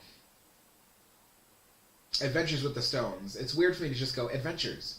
Like, I could, but it's weird. So I have a habit of reading the whole username. So even though, but your username is Jake Goodwin, so my mind automatically, I want to read the whole thing.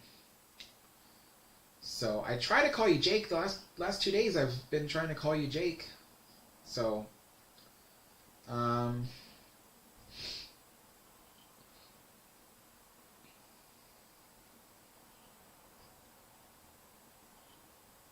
let's see.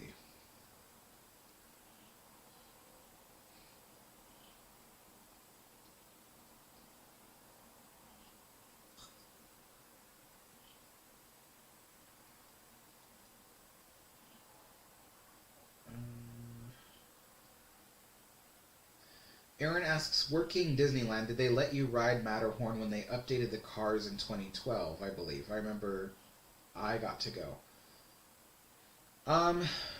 Usually when a ride is coming back from refurbishment, a major refurbishment, they'll do testing with cast members riding the cars. So I don't personally recall if they did that in 2012 with the Matterhorn. But it wouldn't surprise me if they did. I mean, when Captain EO came back in 2010, because Captain EO had been retired since 1997. But when it came back in 2010, they needed people to sit in the theater because since 1997 the theater actually was retrofitted to have bouncing. The whole theater could bounce, so that way they could do the Honey I Shrunk the Audience show. And they decided that since that was a new technology, they would add it into the Captain EO show after Michael Jackson died. So they said, well, the last time this theater was filled with all 500 people was when Honey I Shrunk the Audience first came to Disneyland in 1997. So they had never tested, they needed to test the theater with a full group of people because they estimated that the Captain EO show would blow, the numbers out of the water. So I signed up to go and actually see the first viewing of Captain EO since it was removed from the park. In fact, I think Captain EO was removed from the park earlier than 1997. Yeah. And the building was just empty, but that's not the point. The point is that I was part of some rides when they reopened. I was able to go on them, but Matterhorn was not one of my things. I don't personally like riding the Matterhorn. I like looking at it on video, but I don't like riding the Matterhorn. The Matterhorn is part of the reason why I have a really bad back now. The last time I rode the Matterhorn, it literally... I heard this big crack in my back. And ever since then, I have had pain. I can't do it. And then I think there was one time when I was a teenager, not a teenager. Yeah, I was a teenager, but I was working for Disney at the time. I rode the Matterhorn and I really hurt my tailbone sitting on it. And I went to the doctor a few days later for something else, and I happened to tell them oh, my tailbone is killing me. And they said, well, what'd you do? I said, I rode the Matterhorn. And they were like, oh yeah, you probably either really badly bruised your tailbone or you probably cracked it a little bit. And I was just geez, so I don't like riding the Matterhorn, and I certainly will never ride it again. I just won't. Some people go oh, the Matterhorn really isn't that bad. And I'm I've had a friend who cracked his shin on the Matterhorn. I've hurt my back. I've hurt my tailbone. I had a friend who also had permanent back injury afterwards. Not debilitating, but still, it's just the Matterhorn is rougher than some people believe, but it really is very rough. I won't ride that thing ever again. I can't do it. So,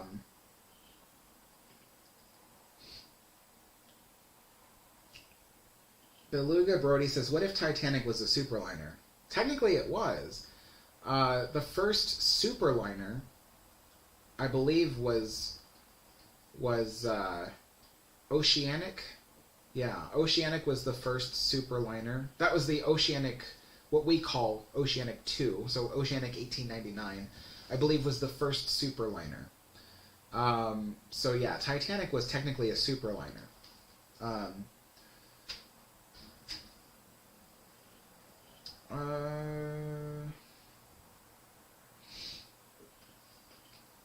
Janet says, QE2 lifeboats, some were preserved and 2 were sold to private owners. Okay. Alright. Beluga asks, what if Titanic never broke into? I think you mean into. Then it would still be sitting at the bottom of the ocean. People still would have died. Aaron says, I was in merchandising on Main Street, USA. Maybe I was just lucky. No, I mean, it like I said, they usually when a ride comes back from major refurbishment, they let cast members ride the rides. So I don't recall if they did do the Matterhorn, but it sounds like they did because you went and rode it. So, but all I'm saying is that if that's what they did, then I probably literally just said I'm not gonna ride it, because I don't. Ever since ever since I hurt my tailbone in 2009 on it, I didn't want to ride it anymore. And then I went on one more time I think it was in 2017, I rode Matterhorn with my friend Eric. And that's when I like really hurt my back. And that was the last time I ever rode Matterhorn, was in 2017, because I just said after that, I'm like, I'm not doing this again. I keep hurting myself on the ride. I'm not doing it again. But yeah, so it sounds like they did do the Cassenberg preview thing for that. I just wouldn't have rode it because it just hurts. Matt C says, "Hi Alex, have you seen the QE2 from Dubai? My sister-in-law is from Dubai and she's visiting us in Australia. Could you say a quick hi to her? She's watching the live stream with me." Hello, Matt's sister. How are you doing? As for the QE2 in Dubai, so I know all about it in Dubai. I've actually seen a few videos of people visiting the QE2 in Dubai, and at one point I entertained the notion that maybe one day I'll have the goal of going to Dubai to see the QE2. But since then, I kind of like senses came back to me. I'm like, I don't want to go to Dubai. Like, I have no reason to go to Dubai besides the QE2. And I'm not going to travel all the way to Dubai just to see the QE2. I don't even like the QE2's style that much. I'm more of an older ocean liner kind of fanatic, stuff before the war, before World War II, I mean. So I have a vague interest in the QE2 because of its history, you know, in the Falklands War and all that. But yeah, I don't. In the end, I don't think I'll ever see it unless it's moved to the UK or something. Then I might be able to see it. But Janet says, "I rode the Matterhorn after it's recently updated with new Yeti." Yeah, that was in. Was that it? No, that wasn't 20. Was it? Or was it 2014? What did they do in 2014? No. 2015 was the new bobsleds. No, that was 2012 also. Alright, so yeah, 2012 was the new Yeti.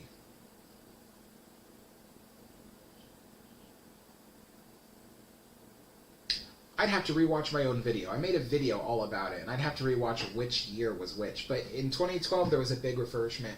2015, they did something big as well for it. I'm thinking the Yeti was in 2015, and 2012 was just the major refreshing. That was weird.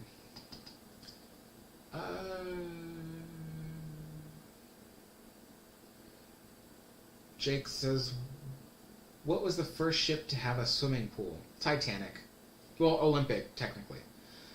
Olympic was the first ship to have a swimming pool. Queen Mary asks, "Would you ride the Titanic on its maiden voyage if it never sank, but just a scratch on its starboard bow? Would you go?" On Titanic? No. No. The only way I would ever ride aboard the Titanic is if I was staying in one of the big suites, one of the really expensive ones, because I plan to make a video about this soon, but I wanted to make a video about how, like a bunch of ocean liner enthusiasts are like, "Oh, I would want to live on this ship, or I'd want to live on that ship." And to be honest, I think the truth is that some of these ocean liners, as beautiful as they are not at all comfortable to stay on by today's standards. I wouldn't want to stay on Titanic. It's not comfortable. You don't get your own bathroom usually, not unless you had one of the really expensive suites. Otherwise, you'd have to share bathrooms. There was no... You usually didn't get your own shower or tub or anything. You'd have to share with, like, even more passengers. You know. Yeah. The ship is large to a certain extent, but when you're staying on it for, what was it, 6 days that it crossed the ocean? 6 days? When you're staying on it for 6 days, it's small. You know.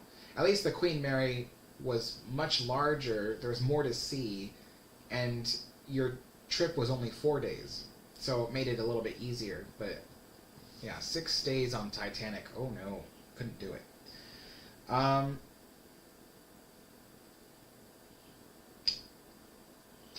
boy.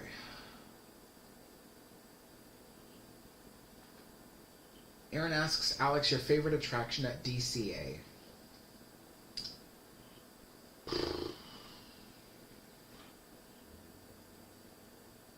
Well, they took out soaring over California, and now it's only a temporary thing once in a while, so I can't say soaring over California.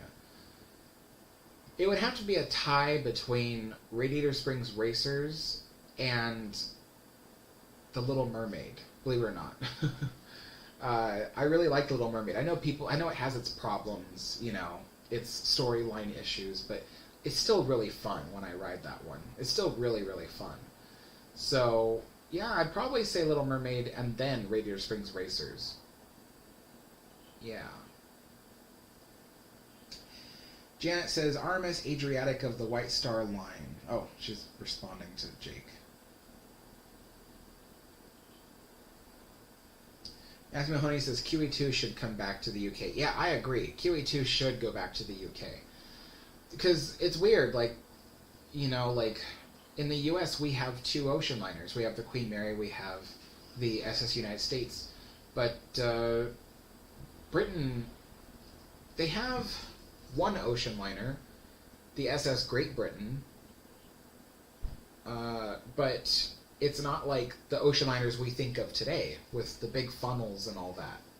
So they should have something that's from, the 1900s and stuff like that. So yeah, I think the QE2 should go back to the UK, and I'd love that as well because I plan to visit the UK a few times in my life, and one of those times I'd love to go there and see the QE2 without having to travel all the way to Dubai.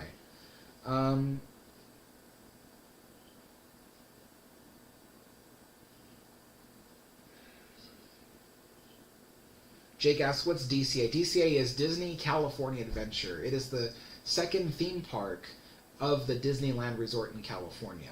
So in the same resort you have Disneyland, and then the second park is Disney California Adventure. Aaron says Radiator Springs is cool. Little Mermaid was well done, I think, but I heard Ursula kept jumping out of her skin at first. Her head came off once, but that's about it. I think her hand broke one time, and she was just kind of moving like that. But yeah, her head popped off once. But aside from that, she hasn't really had any issues. RS Queen Mary says, why does the Queen Mary have a barrier around it and the QE2 does not? Well, it has to do with the weather and the water that it's sitting in. So where the Queen Mary is located, she is located in a harbor, and the harbor itself is surrounded in a breakwater.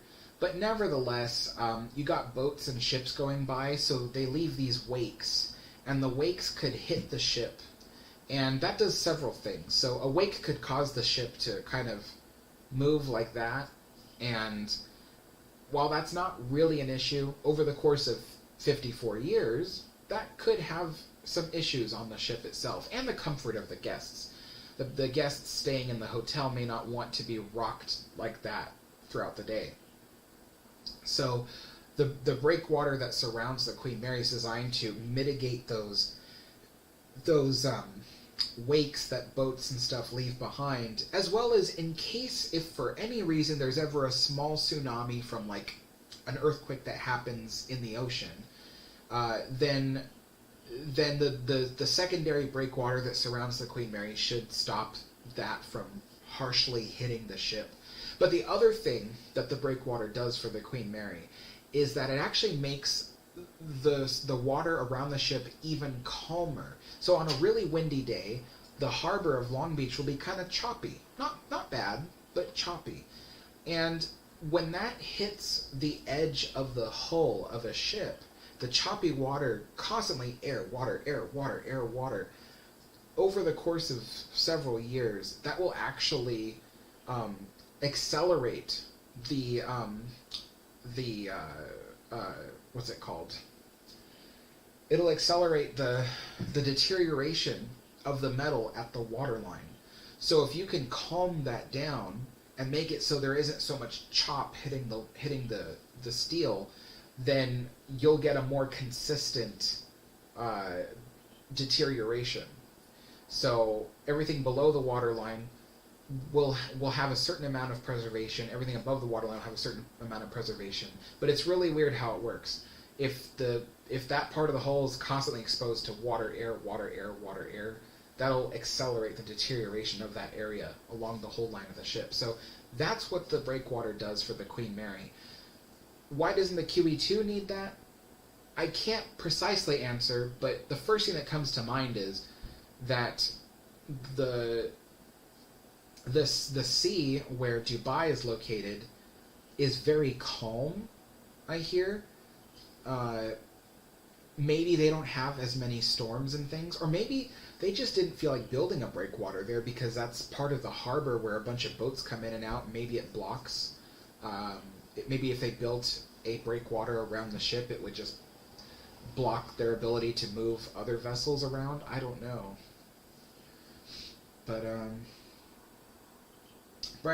Bride says, where the Turkish baths on the Olympic class also a first, or did they have them on other steamers beforehand? Did Cunard have Turkish baths or a spa? From what I hear, Olympic was the first ship to have Turkish baths. There was something similar on other ships. It wasn't a Turkish bath, but it was a public, like a sauna kind of thing. But the idea of actually like doing a full Turkish bath service was Olympic. And then what Mauritania and Lusitania had and ships before them, they didn't have anything like that. They didn't even have swimming pools or anything. But I know Aquitania did, I think. I think Aquitania had a Turkish bath and a swimming pool. Yeah. And then by then it just became standard. By the time Queen Mary, Queen Elizabeth rolled around, Turkish baths and swimming pools were just very common. What's really cool about the Queen Elizabeth, something that even I didn't know until recently, was that in the 1960s, they added a Lido deck to the Queen Elizabeth on the aft deck. So normally on ocean liners, the swimming pools are inside the ship. Because where ocean liners go, you don't typically want to be outside because the weather is usually harsh wherever these ocean liners go. But because the Queen Elizabeth was being refitted as a semi-cruise ship towards the end of her life, they added a Lido deck just above the poop deck, and or just a step the other way, a step forward of the poop deck. And they added a Lido deck there with the swimming pool. And I was like, I had no idea they did that. And yeah, that was pretty cool to discover. So that's going to be added to my video whenever I do make a video about the QE2. I'm sorry, the Queen Elizabeth. Let's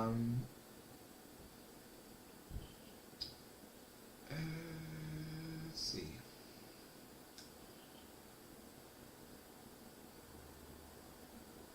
Yeah. Yeah, I agree. It's sad about what happened to the American Star.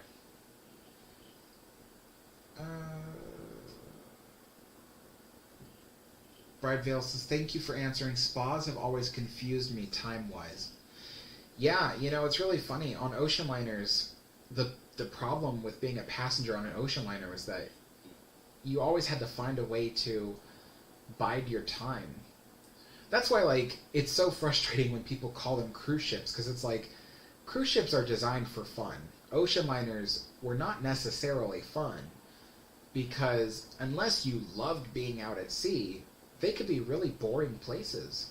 I've heard stories from people who hated being on ocean liners, but then you had people who loved it, and they constantly booked trips on ocean liners. But yeah, the thing about ocean liners is you always had to find a way to bide your time. That's why, in first class, they served such long dinner services. Because what else are you going to do that night? You might as well take several hours to slowly eat your meal. So they bring out course after course after course, and you'd be there for 4 or 5 hours eating your dinner. Because it's the best thing you could do out at sea. Let's see.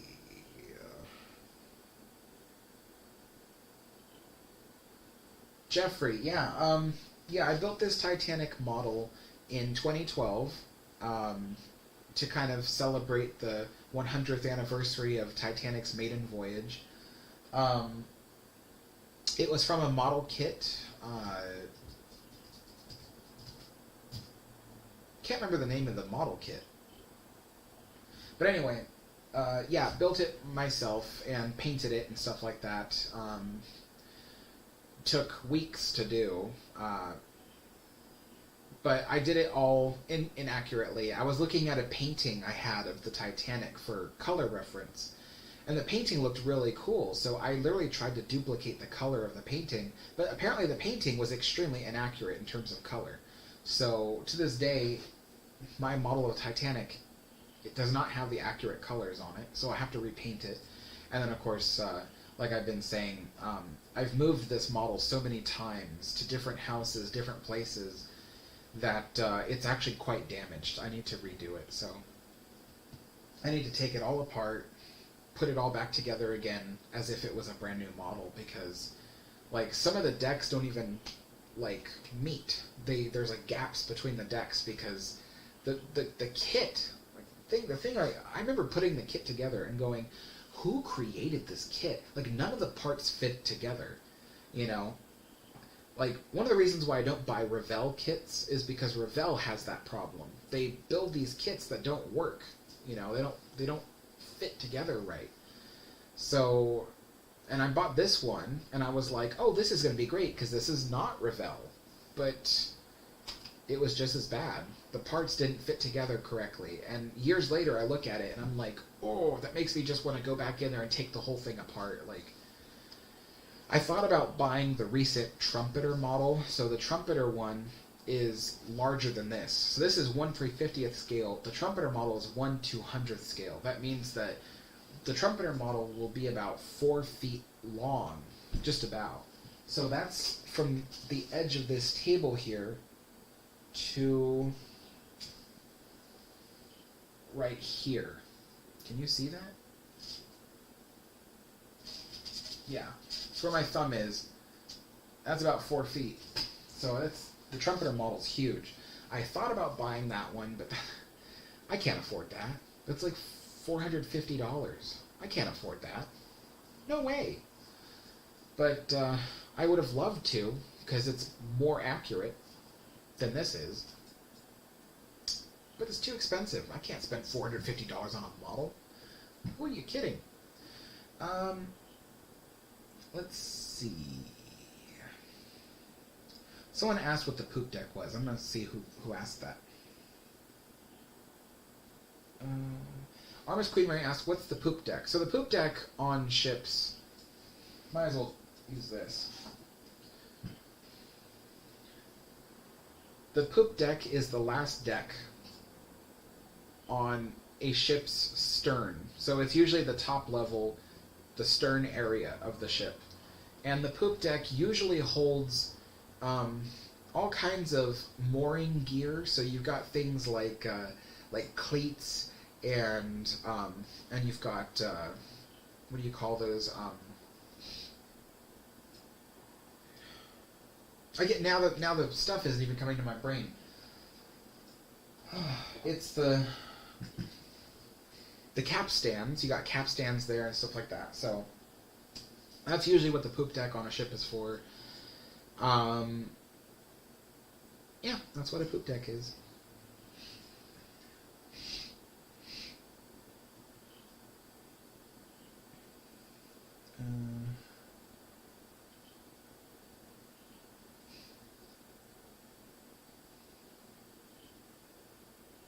Oh, Matthew says Aquatania only had a swimming pool. So it didn't have a Turkish bath?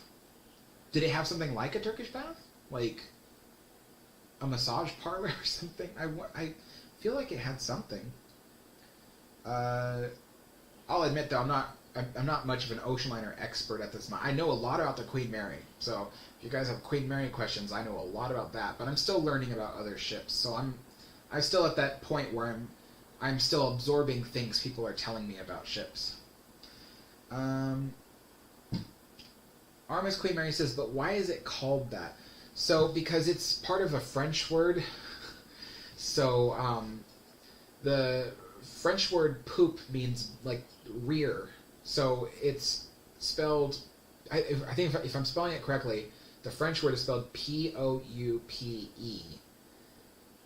And it means rear. So I don't know if it literally means a person's rear end or just the rear of something. But yeah, so that's why they call it a poop deck, because it's the rear of the ship. But instead of just saying, oh, this is like, the ship's butt, we're going to call it the poop deck. And then slowly it just the spelling evolved into P-O-O-P. Yeah.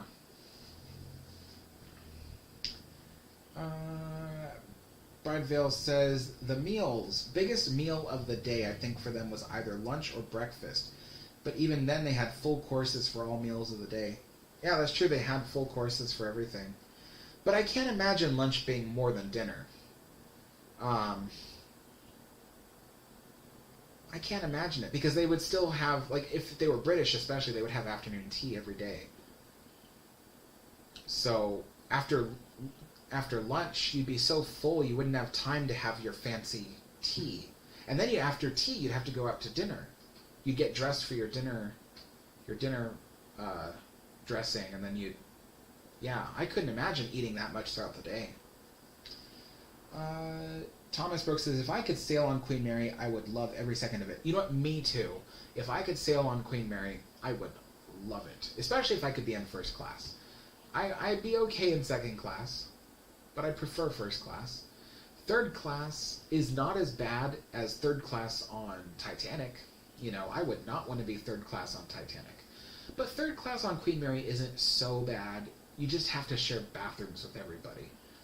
But second class, sometimes you got your own bathroom. And first class, most everyone in first class got their own bathroom.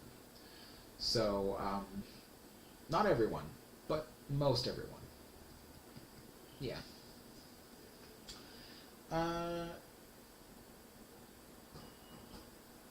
Janet Parsons says, what are cleats? So, this is kind of where the edge of my knowledge meets its boundary. But cleats usually are like a metal piece that you tie ropes to.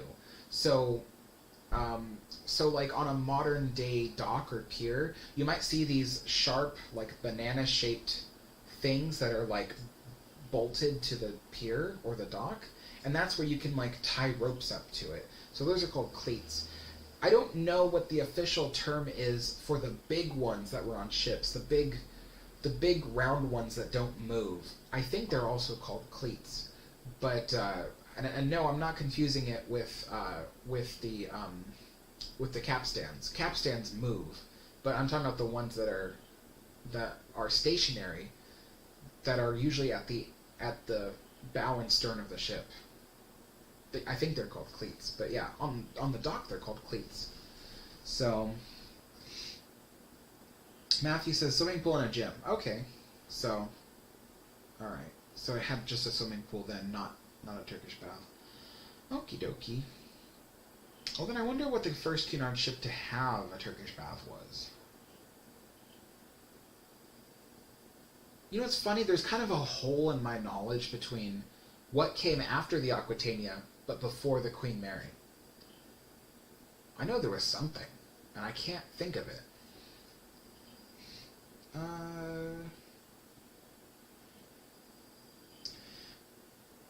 Bridevale says, how long were the light baths around for, or did they just upgrade to tanning beds and drop the magical healing property of light? I don't know how long the light beds were around for. I know on land, people were going to light beds even from the late 1900s. So like 1898, 1899, people were using light beds. I don't know when they dropped them. Honestly, probably closer to 1915 is when people just kind of lost the magic of electricity. They were just kind of like, oh, light beds,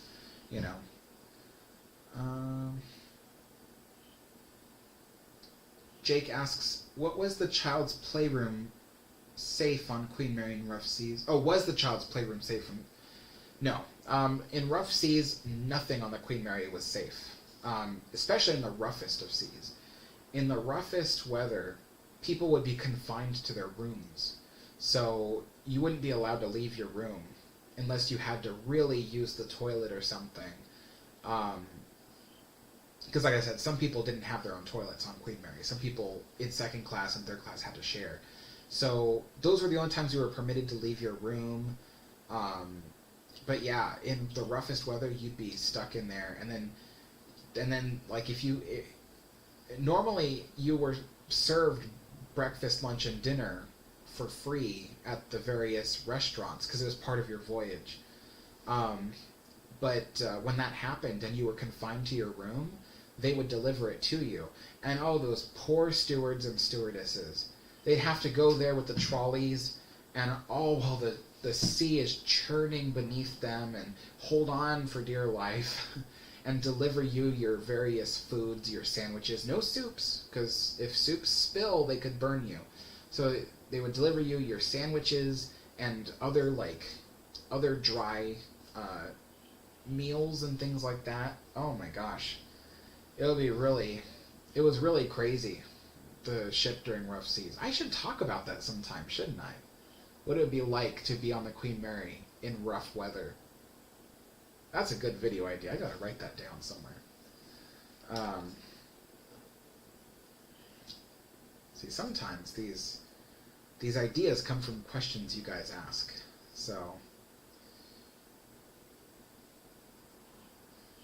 what it's like to be on QM in rough weather. Haha. Now back to the live stream.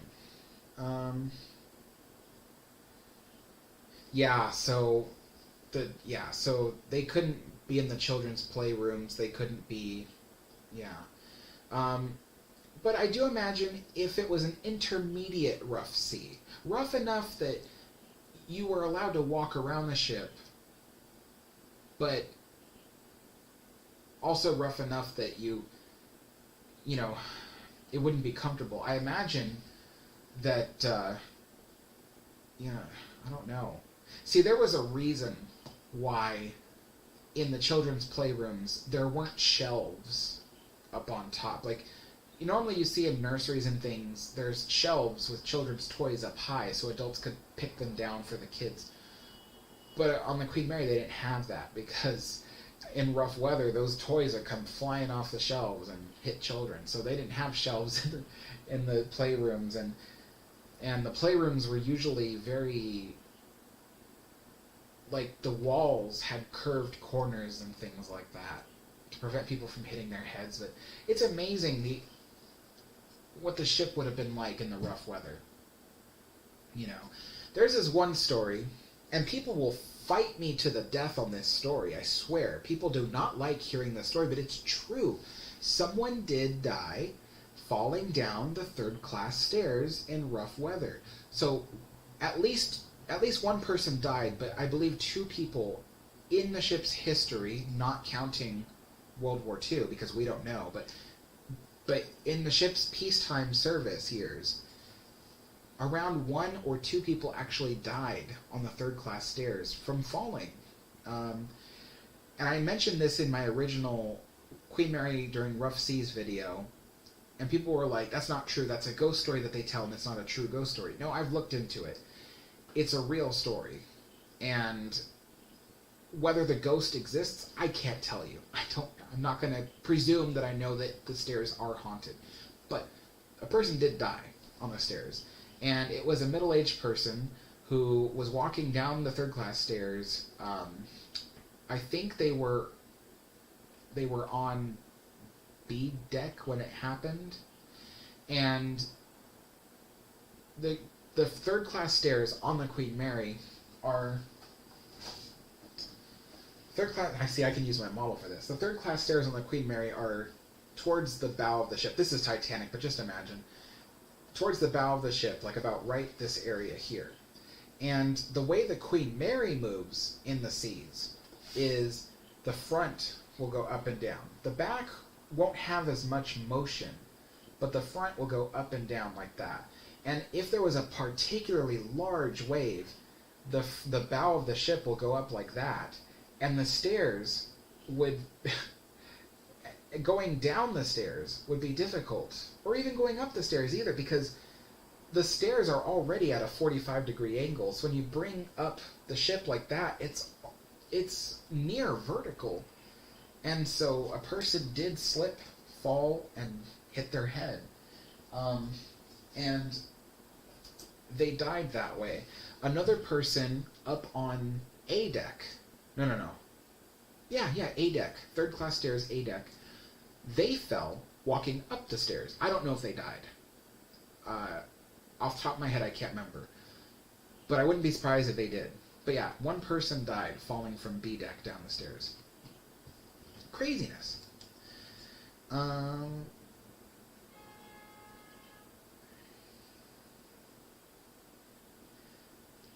Mary asks, why is the stern called the stern? There's a reason. There's like some kind of like Gaelic or Scandinavian word that is kind of like stern. So it usually comes from a different language. But I don't remember the original language for stern, like where that came from. But yeah, that's the answer. It's from a different language. Adventure of the Stone says, I heard something like Titanic first class is equivalent to $300,000 a ticket today. How much would you think third class would be? I probably couldn't even afford it today. Third class on Titanic, oof. I don't know about Titanic. $300,000 for first class? Like, even if that was for the most expensive suite, that still sounds like overly more. Are you sure it's not like 30,000?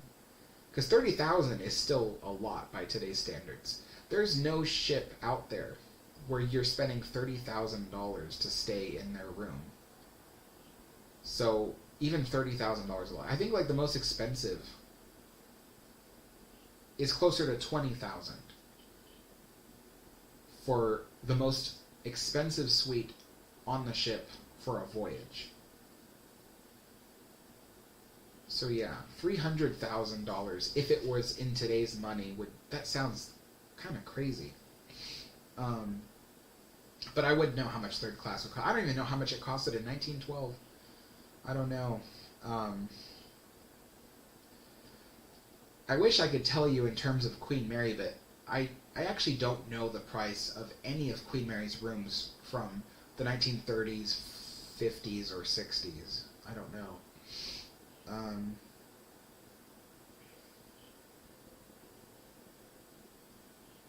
Thomas says they're called bollards.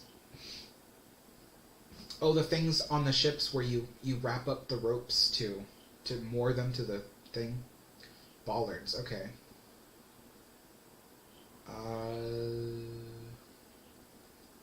Matthew says, I would sail on Olympic, not Titanic, because of the sinking. You know, I would too. Knowing retroactively which ship sinks. But you see, that's the other thing too, is like, I have such a fear of being on a big ship in the ocean, or even a small ship. I have a fear of being on the ocean. And I worry, like, you know, what if the one time I go on a ship happens to be the time it sinks and I die? Like, that would be so scary. But if people could travel back in time to do anything that they wanted, my thing I would want to do, number one, is to be on the Queen Mary on her maiden voyage. If I couldn't do that, then Queen Mary on some other voyage, because I know she never sank.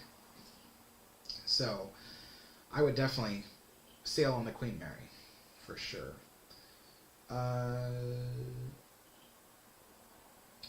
So Jake says tickets for third class was about $10 for some rooms.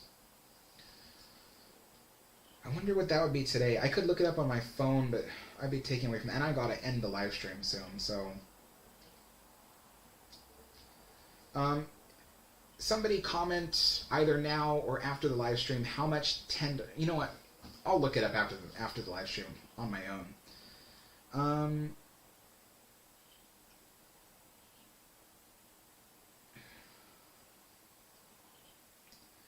Bardville says, I'm surprised more people didn't die or get seriously injured with the ship's stability issues. More people did get injured. Oh, for sure. There's stories of Cunard having to constantly, request, ambulances and things be positioned at the pier when the Queen Mary arrives because passengers would get injured on their thing. There was one voyage that I can remember in particular that happened in the 1930s. I want to say 1938. No, 1936. Sorry, 1936, wintertime. The captain, I don't remember which captain it was at the time because I know the first captain died within months after the Queen Mary first set sail. But one of the captains requested ambulances arrive at Southampton because the weather was so rough.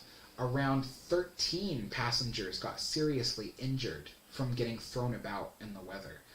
And then on another voyage in 1938, I want to say, they ran into some more rough weather, and somewhere closer to 20 passengers got seriously injured and need to be taken to hospital. So, isn't that funny? I just realized something. I said taken to hospital. I always say that whenever I'm referencing British stuff, but whenever I talk about United States stuff, I always say the hospital. Anyway, so that's what happened. And oh boy, that happened so many times, and I can't wait to repost my video about the Queen Mary. It's called Queen Mary Danger in Rough Seas. I'm going to add more information to that. I actually have more stuff to add to that video, and then I'm going to post that sometime, maybe this month, maybe next month. But that is a cool video because it's got Ralph Rushton's stories in it, where he talks about his experiences being on the ship and the rough weather. Oh yeah, the crew getting to the bridge would be a huge task. Oh my gosh, people would get thrown about going up to the bridge. Does anyone else remember the room that was designed to roll inside the ship when the ship rolls? I've never heard of that. A room that's designed to roll when the ship rolls. I've never heard of that. It was a Brunel design.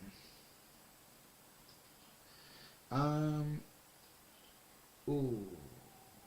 I can't pronounce your username, but good afternoon, Alex. Do you think QM2 will be the last liner, or will Cunard be interested in building another liner to carry on the legacy? I personally wish they'd build another one from India. First of all, greetings over to you at India. So I'm kind of, half and half on whether or not they will build one. I'm hoping that they will build one after the QM2, because the QM2 only has another decade or so out at sea. Yeah, even if the QM2 lasts till 2034, it's still 10 years will go by like that. So, but I have a feeling, about half of me feels that they will build another one after QM2. Maybe not the size of the QM2. Maybe something smaller, closer to, I don't know, the average cruise ship size. But I do think that they will build one, just to carry on the transatlantic crossings. But I can't say for certain. Yeah, it's hard to say. I wish they would, though. Matthew says, that happened on Titanic in the first class, but they did not die. Oh, yeah, I can believe it. Titanic? Did they hit rough weather? That can't be. I don't recall their voyage having any rough weather. Armis Queen Mary asks, how do the Queen Mary davits work? You still haven't seen my video? Oh my goodness. Well, now Now I'm not going to answer your question because every live stream you ask me questions related to my lifeboat video, and you never watch the lifeboat video. So,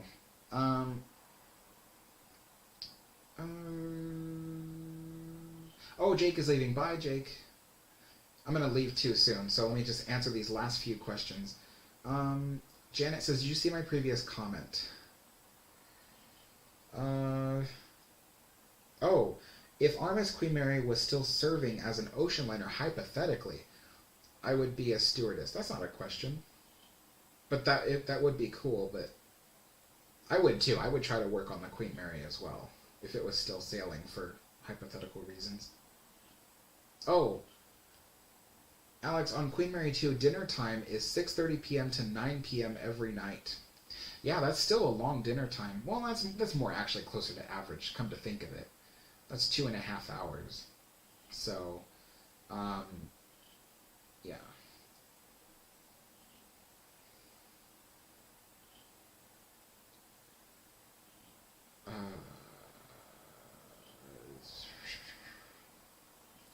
Adam says, hey Alex, just joined. Did you get a kettle? Yes. This is my new kettle. So I used it today to heat up the water for the tea. I love this kettle, but I didn't realize how big it was because it's in metric. So I poured way too much water in there. I didn't need nearly that much water for my teapot and all that. But yeah, I do love that new kettle. It lights up. Like, I could show you actually. Yeah. So you see it lights up blue, but I don't need it to be on, so I'll just shut it off. But yeah, it lights up blue while it's heating. Alright, so let's see. I'm gonna rush through these comments. Brideville says, all cool, I just wanted to share it because I thought it was cool, but it must have been a throwaway design, not actually built. Oh, okay, maybe it was built for one of his, like, the Great Eastern or something.